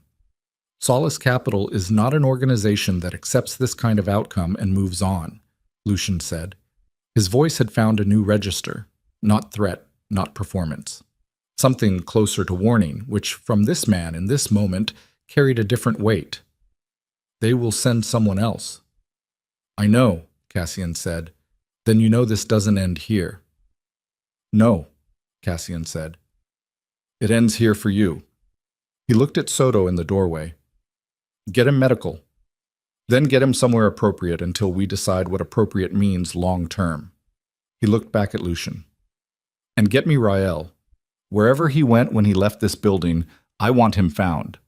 Soto nodded and began issuing instructions, and the room began to move with the purposeful choreography of people who know what comes next. Cassian walked to where Alara and Rowan were standing. Rowan had lifted his head from his mother's shoulder. He looked at Cassian with those pale eyes in that fluorescent light, and he looked at the blood and the damage and the general state of a man who had gone through something difficult to get to a basement room, and he said, with the directness that seemed to be simply how he was built, "Are you going to be okay?" Cassian looked at his son. "Ask me again in the morning," he said. Rowan considered this. Then he nodded, apparently finding it an acceptable answer, and reached out and took Cassian's right hand, the less damaged one, and held it, not tightly, just held it, the way a child holds the hand of someone they have provisionally decided they are not yet ready to let go of, and Cassian held on back. Elara watched them. She didn't say anything. She pressed her lips together and looked at the ceiling for a moment, the way people do when they are managing something that would otherwise show on their face, and then she looked back down and she put her hand on Cassian's arm, not his damaged shoulder, the other one, and she said, "Let's get our son out of this basement." Our son. 2 words she had never said to him before. Cassian tightened his grip on Rowan's hand and they walked toward the stairs together. The night air hit them at the top of the stairwell like something earned. Rowan didn't let go of Cassian's hand until they reached the street, and even then it was a gradual release, fingers loosening by degrees, the way a person wakes from sleep, not all at once but in stages, each one a small negotiation with consciousness. When his hand was finally free, he put it in his jacket pocket and walked between Cassian and Elara with the quiet self-containment of a child who has decided that what happened tonight is something he will process on his own timeline, in his own interior, and that no adult is going to rush that process. Soto had vehicles on the south side of the building. They moved toward them through cold air that smelled of the river and diesel and the particular emptiness of industrial streets after midnight. 2 of Soto's men flanked them without being asked, falling into position with the practiced ease of people who understood that the work was not finished simply because the immediate danger had been managed, because it hadn't been. Cassian knew that. Lucien's warning from the basement floor was not posturing. It was information. Solace Capital was real. Its interests in the Voss financial architecture were real, and the lock Elara had activated would not make those interests disappear. It would redirect them, complicate them, force a recalculation. But organizations like Solace did not dissolve when a plan failed. They adapted. They found new angles. They sent different people. Cassian would need to be ready for that. But not tonight. Tonight had its own requirements, and the first of them was getting his son somewhere warm. Soto had arranged a safe house in the north of the city, an apartment on the 7th floor of a residential building, the kind of building where nobody looked at their neighbors in the elevator and nobody answered questions from strangers at the door. Clean lines, functional furniture, windows that overlooked a street that was quiet at this hour and would be busier by morning, which was useful for cover. Elara got Rowan settled in the back bedroom within an hour. Cassian stood in the kitchen with Soto and let a man named Pryor, who had apparently been waiting in the building lobby with a medical kit because Soto planned for these eventualities, work on his shoulder and his side and his hands without doing Cassian the discourtesy of commenting on the extent of the damage. The shoulder was muscular, as he'd assessed, badly bruised, possibly a minor tear. The side wound was a graze from the equipment bracket, long and shallow, the kind that looked worse than it was, but would make certain movements unpleasant for 2 weeks. The hands were the hands. Pryor cleaned them, closed what needed closing, and moved on. Soto waited until Pryor had packed up and left before saying, "Rael, tell me." He was picked up at the Eastern Freight Terminus 40 minutes ago. He'd been trying to arrange transport out of the city. Soto's voice was neutral in the way it got when he was delivering information he considered significant and was leaving the significance for Cassian to assign. He had documents on him, physical copies. He was clearly planning on the digital systems being compromised. What kind of documents? Communications between Lucien and Solace Capital, going back 11 years. Soto set a folder on the kitchen counter. It's comprehensive. Names, account structures, the full chain of instruction from Solace through Lucien into the Voss organization. Every operation Lucien ran on their behalf. He paused, including the original order for the voice recording, dated, signed, in the sense that Lucien used an identifier that traces back to him unambiguously. Another pause. And an order from 9 years ago for the elimination of a target identified only as Asset 7.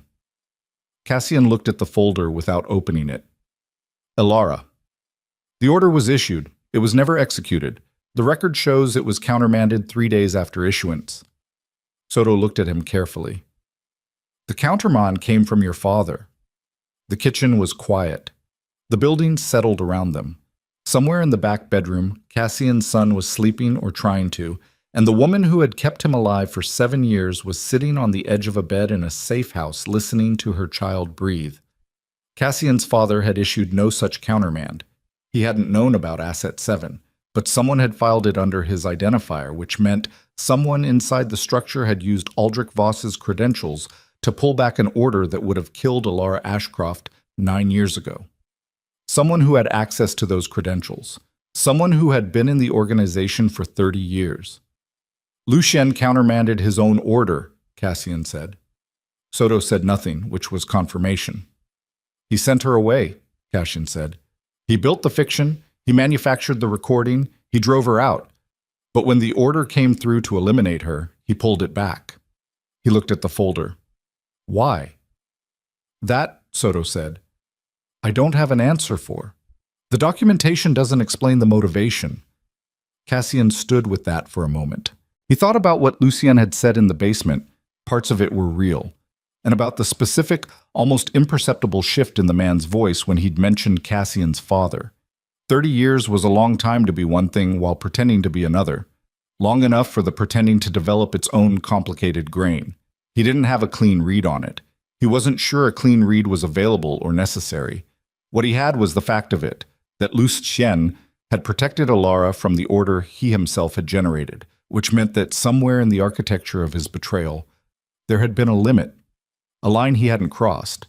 And that was not exoneration, but it was something, some human thing that defied the clean narrative of a man who was simply an instrument of external interests.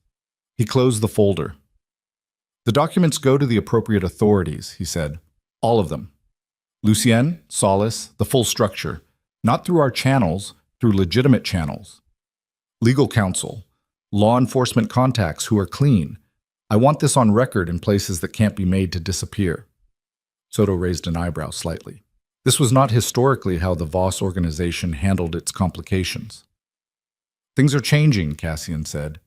He said it simply, without announcement, the way you state something that has already been decided.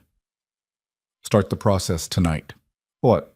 He sat outside Rowan's door for a while after Soto left, not guarding it.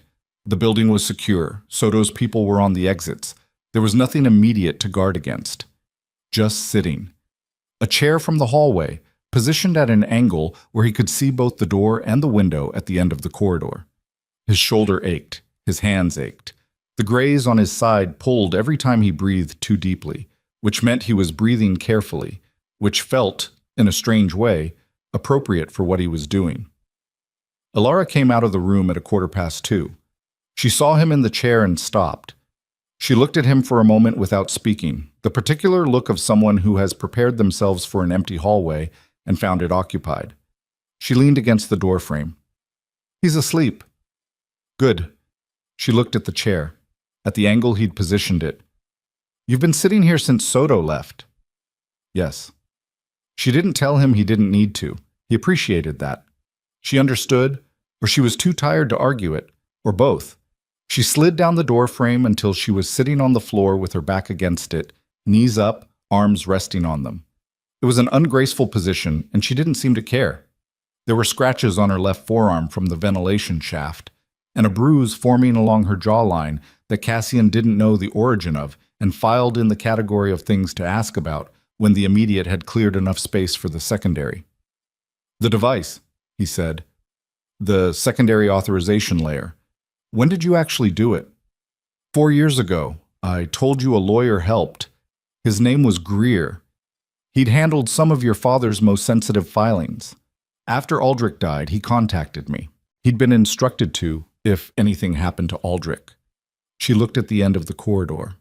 Your father left him a letter, explaining what he knew about Lucien, explaining the lock, and asking him, if the opportunity arose, to help me add the secondary layer. A pause. He said your father had been watching me for 3 years before he died. He knew where I was. He knew about Rowan. He never made contact because he believed contact would compromise our safety. She paused again. He also said to tell you, and this is a direct quote from the letter, tell my son that I knew, and I'm sorry I couldn't do it differently, and Rowan has his grandfather's hands. Cassian looked at the floor. He stayed looking at the floor for a while. The building continued settling. Somewhere below, a door opened and closed. "He could have told me," Cassian said. His voice came out quieter than he intended. "Any point in 4 years. He could have told me. He thought it was safer if you didn't know. If you were genuinely uninformed, Lucian had no reason to move against you. The moment you knew about Rowan, you became a threat to Lucian's timeline." She looked at him. "He was protecting you, badly, and without your consent, and in a way that cost you 7 years of your son's life. But that's what he was doing." "I know," Cassian said. "That doesn't make it—" "No," Alara said. "It doesn't." They sat with that. The hallway held the silence between them, and the silence was not comfortable, but it was honest, which was better. "What happened to Greer?" Cassian said. "He died 8 months ago. Natural causes. He was 81. A beat. "He made sure the filing was registered before he died. It's on record. Whatever Solace tries to do legally, they'll find the lock is airtight." She looked at her hands. "He was a good man. He was frightened of what he was involved in, and he helped anyway. That counts for something." "It counts for a lot," Cassian said. 3 weeks later, Cassian sat across from a federal prosecutor named Vasquez in a conference room on the 19th floor of a building downtown, with his legal counsel beside him and the Rael documents on the table between them. The meeting lasted 4 hours. He answered every question without deflection, without the kind of strategic vagueness that had historically characterized the Voss organization's interactions with law enforcement. He named names, he traced structures, he provided account numbers and routing pathways, and the specific operational details of 11 years of Solace Capital's infiltration of his organization. It was not comfortable. It was not complete protection from consequences. Vasquez made clear that certain elements of the Voss organization's own history would be subject to review, which Cassian had expected and had communicated to his counsel he was prepared to address. Accountability was not a word Cassian had historically applied to himself or his family's operation. He was applying it now, imperfectly, with limits, but genuinely. 2 Solace Capital executives were arrested in separate jurisdictions within 6 weeks of the Vasquez meeting. 3 shell companies were frozen.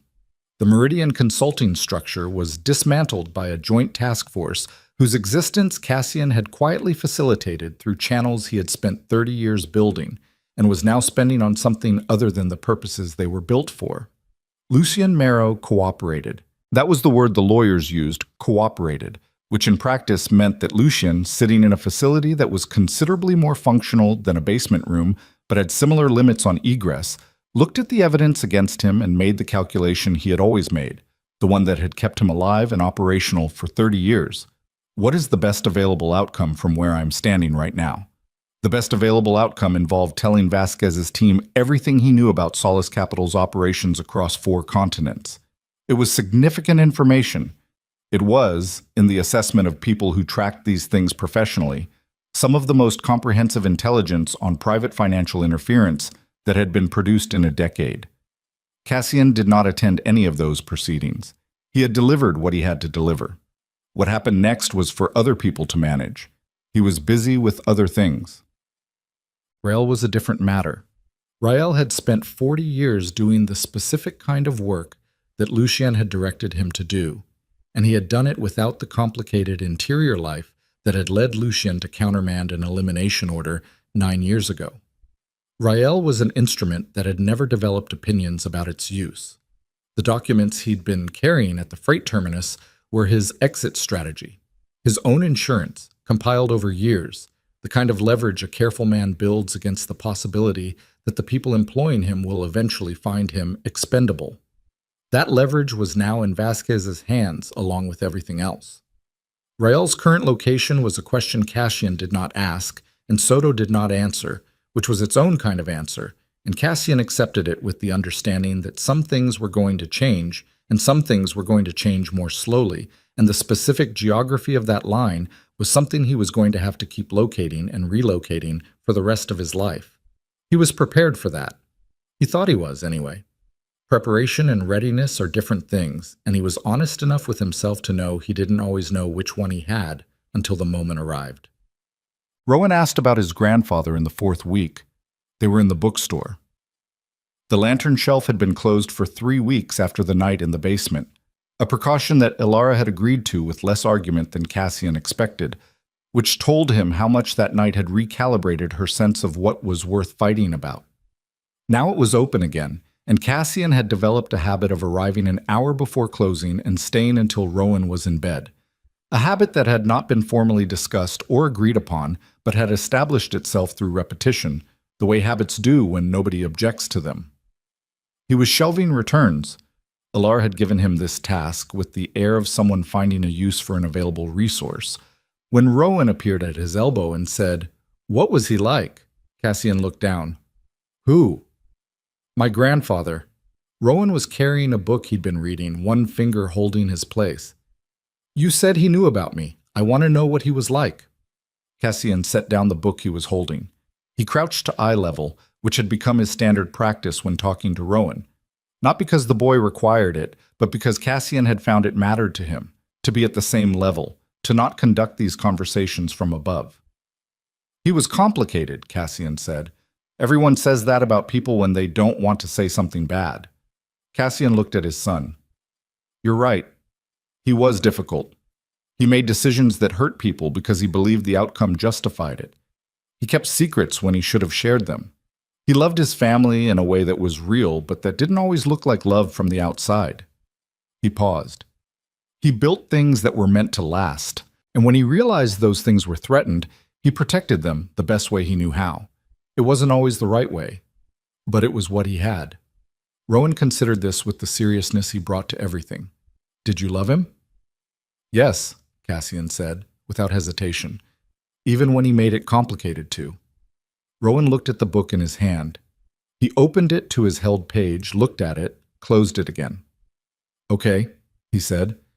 Then he went back to his reading corner, and Cassian stood up and went back to shelving, and the store moved around them with its amber light and its old paper smell and its quiet that had become, over 4 weeks of slow accumulation, something Cassian recognized as his. Ilara told him, on a Tuesday evening in the 6th week, that she'd been contacted by Greer's firm, the law office that had survived Greer himself. The 15-year trust that held the locked Voss assets had been formally registered. A board of 3 independent trustees would manage the dissolution over the trust term, with the proceeds at the end directed to a series of legitimate charitable and business entities that Greer had helped design before he died. "It's clean," she said. They were in the back room after closing, the one that smelled of coffee, and had a table covered in book catalogs and a small electric heater that worked intermittently. "Legally airtight. Solace can challenge it and they won't get anywhere. The secondary authorization makes the original filing uncontestable." She looked at him across the table. "It's over, financially, structurally. The empire your father built, it's going to spend 15 years becoming something else." Cassian looked at the table. At a catalog for a small press that published translated fiction, which Ilara had been marking up before he arrived. Red pen, small precise notations in the margins. "I know," he said. "Does that—" She stopped. She started again. "Is that something you can live with?" He looked at her. She was asking an honest question and deserved an honest answer, which required him to actually locate the answer rather than produce the one that sounded correct. "My father spent his life building that structure," he said. "He believed it was a legacy. Something that would last. Something that would protect the family beyond his own lifetime." He paused.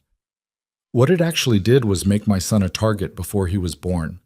It kept you running for 7 years. It gave Lucien something worth betraying everyone for." He looked at the catalog with its red margin notes. "If it becomes something that funds a children's hospital or a scholarship or 100 small things that don't require anyone to be afraid, yeah, I can live with that."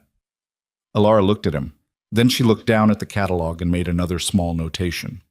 "There are 2 legitimate businesses," she said, "already generating revenue. A shipping logistics company and a property management group, both structured cleanly.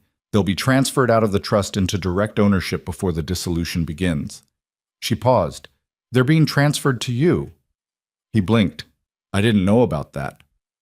Greer arranged it. Your father specified it. The trust isolates the problematic assets. The infrastructure Solace wanted. The clean businesses transfer to you directly. She looked up. Your father wanted you to have something that didn't require an apology to hold. Cassian sat with that for a long moment. The heater ticked. Outside, the waterfront street moved through its evening in the usual way. Foot traffic thinning, the bakery next door going dark, the clock shop's sign clicking off. He was still making decisions on my behalf without telling me, Cassian said. Yes, Alara said. He was. A beat. But this one's different. He thought about it. He thought about a man who had built an empire and watched it get compromised and spent his last years constructing a trap for the person who'd compromised it and a safety net for the people he was trying to protect, all in secret, all without asking anyone's permission or consent.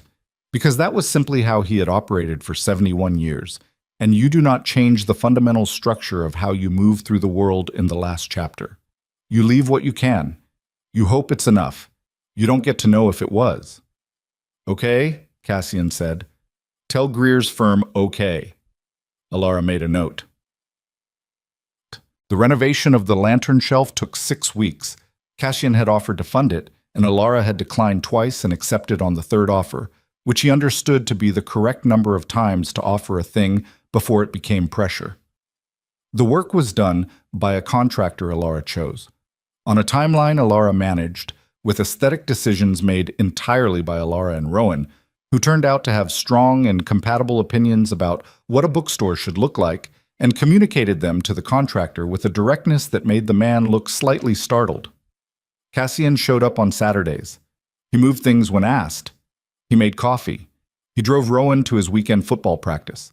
Rowan played with the singular committed aggression of someone who had inherited certain temperamental qualities and found in sports a legitimate outlet for them, which Cassian watched from the sideline with an expression that several of the other parents correctly identified as pride, but were too polite to mention.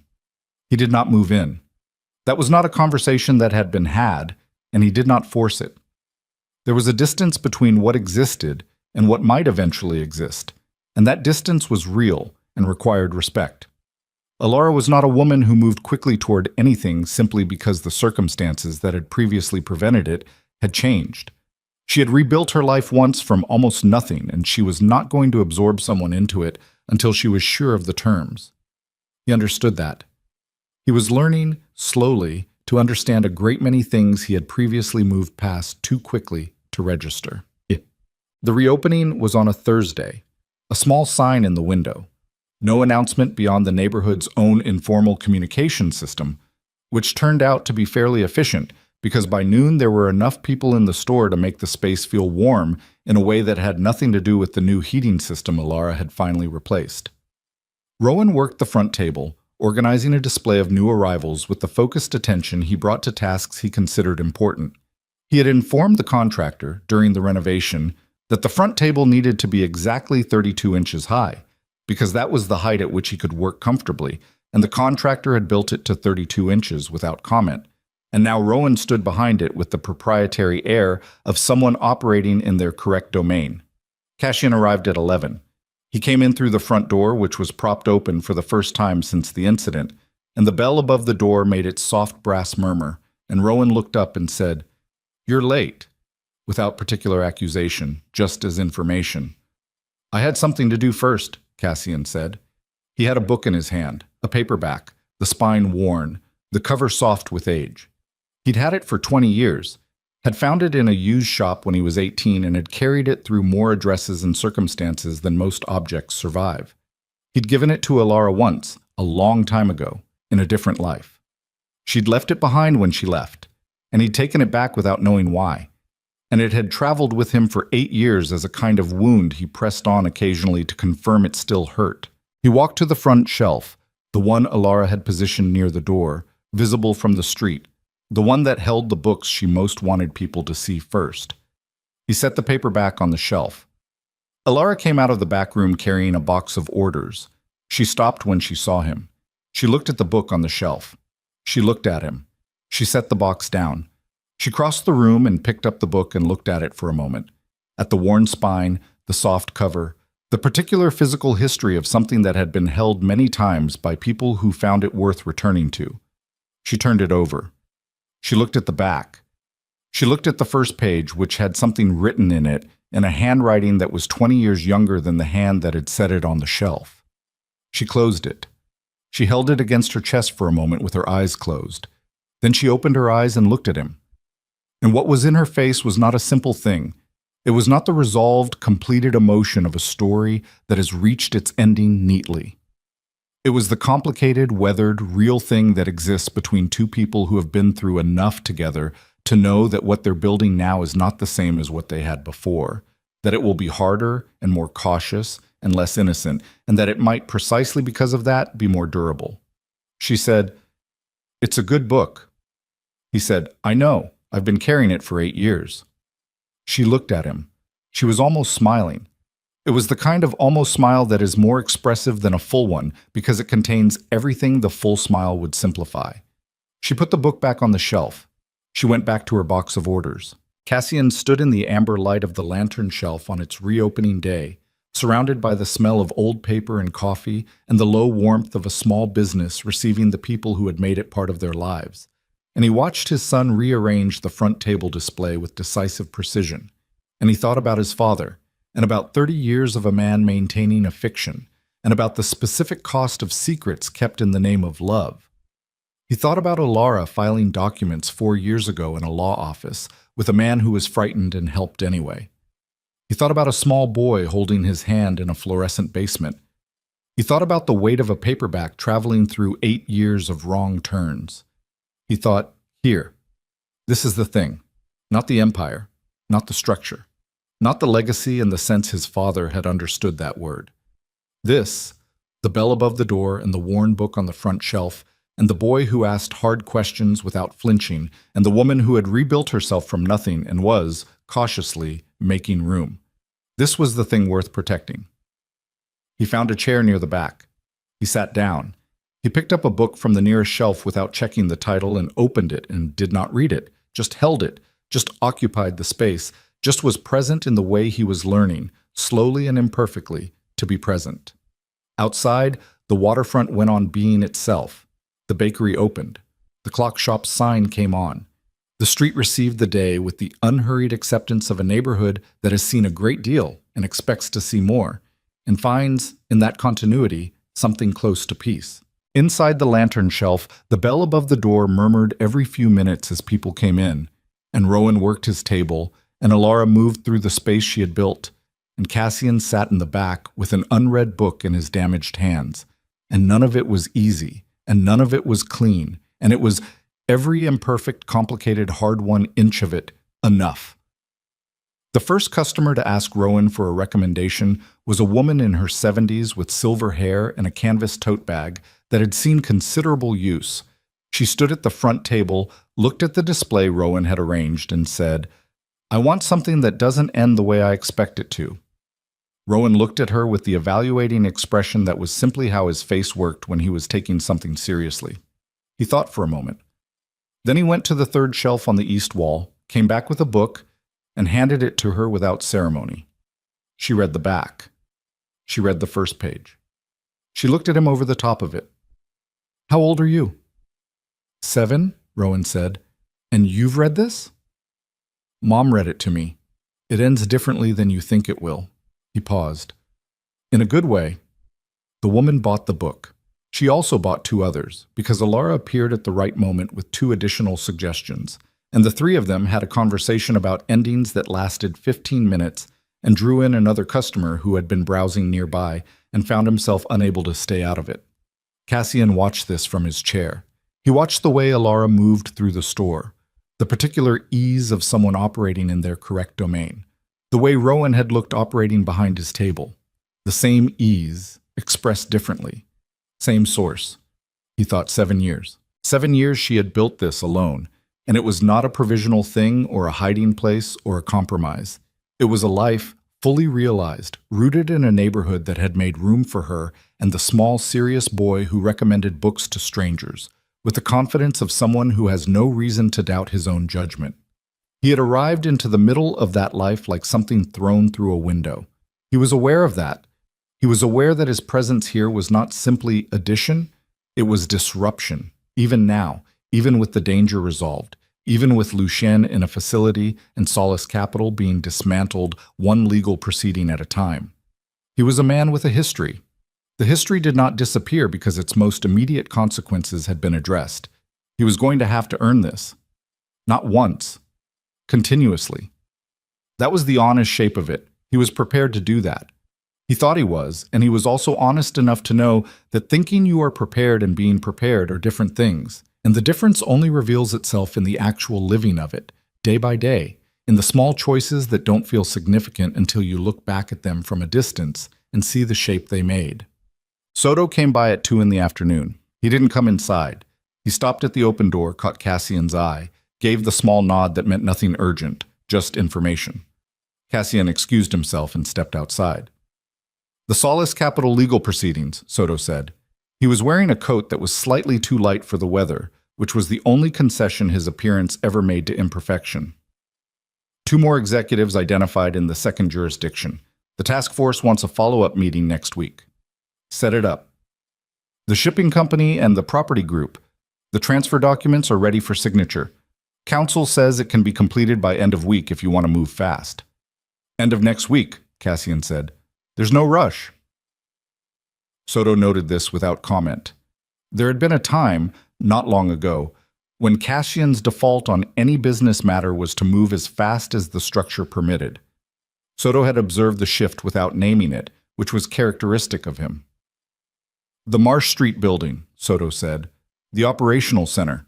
What do you want to do with it? Cassian looked at the street, at the waterfront neighborhood doing its Thursday business, at the clock shop sign, at the bakery with its window full of something that smelled, even from here, like cardamom. Sell it, he said, legitimately. Have council identify an appropriate buyer, something that will actually use the space, not another shell. Soto looked at him steadily. That's the last significant operational asset. I know. After that, Cassian said, there isn't an organization. There are 2 legitimate businesses, a legal team, and whatever I decide to do next. He looked at Soto. You'll have options. Everyone will have options. Good ones. I'll make sure of that. But the structure is done. Soto was quiet for a moment. Not surprised. Cassian had the sense that Soto had seen this coming and had simply been waiting for it to be said aloud. Understood, he said. I mean it about the options, Cassian said. 11 years. That counts. I know you mean it, Soto said. Something in his voice was different. Not emotional exactly, but less managed, more like the voice of a person rather than an instrument. For what it's worth, I think it's the right call. Cassian looked at him. It's worth something, he said. Soto left. Cassian stood on the pavement for a moment longer, his hands in his coat pockets, his face in the thin autumn sun. The shoulder ached. The side pulled when he breathed too deeply. His hands, wrapped in Pryor's careful work, felt stiff and foreign, like borrowed tools. He breathed anyway. Deeply. Let it pull. He went back inside. At 4:30, Rowan finished his shift at the front table. He had apparently decided that running a bookstore involved shifts, and that his shift ended at 4:30, and that this was not negotiable, and came to sit in the chair adjacent to Cassian's. He had the book he'd been reading earlier. He opened it to his held page. They sat in companionable silence for a while, Rowan reading and Cassian not reading, and both of them occupying the same space in a way that had, over 6 weeks, developed its own comfortable grammar. Rowan asked questions when he had them, and was quiet when he didn't, and did not perform either the questions or the quiet. And this quality, the absence of performance, was something Cassian recognized and valued in a way he didn't have clean words for. After a while, Rowan said, without looking up from his book, "Are you going to live here?" Cassian looked at him. "Here in the store?" "Here." Rowan made a small gesture that encompassed, apparently, the general vicinity. The store, the neighborhood, the life. "Around." Cassian thought about how to answer that honestly without promising a shape for the future he couldn't guarantee. That's what I'm hoping for, he said. If your mom is okay with it, if you're okay with it. Rowan turned a page. I'm okay with it, he said, flatly, factually, the way he said most things. You make good coffee and you know where things go on the shelves. A beat. And you came to the basement. I did, Cassian said. Rowan turned another page. That matters, he said, and went back to reading as if the thing had been settled, which perhaps it had. Alara locked the front door at 6. She turned the sign. She stood with her back to the door for a moment and looked at the store. The new paint, the reorganized shelves, the front table her son had arranged and rearranged 4 times this week in pursuit of some ideal geometry only he could see. The amber light, still amber, unchanged by anything that had happened because some things persist across the destruction of others, and the light in this store was one of them. She looked at Cassian in the back chair. He looked back at her. She said, "Stay for dinner." It was not a complicated invitation. It was not a declaration or a resolution. It was a woman who was learning, slowly and on her own terms, to make room, and it was a specific and ordinary and sufficient form of beginning. He said, "I'll stay." Rowan appeared from the back room where he'd gone to deposit his book, already talking about what he wanted for dinner, already moving toward the stairs that led to the apartment above the store, already assuming, with the unself-conscious certainty of a 7-year-old who has decided something is simply true, that the people behind him were following. They were. Cassian followed Alara up the stairs into the apartment above the lantern shelf, into the smell of cooking and the sound of Rowan opening the refrigerator and the ordinary, irreplaceable, hard-won life that had been built here in his absence, and that was, cautiously and imperfectly, and with no guarantees, beginning to make room for him. The store sat quietly below them. The bell above the door was still. The worn paperback stood on the front shelf where he had placed it, its soft cover catching the last of the amber light, and outside the waterfront street moved through its evening, unhurried, unchanged, the same street it had always been, indifferent to the wreckage of the past, patient with the uncertain work of what came next.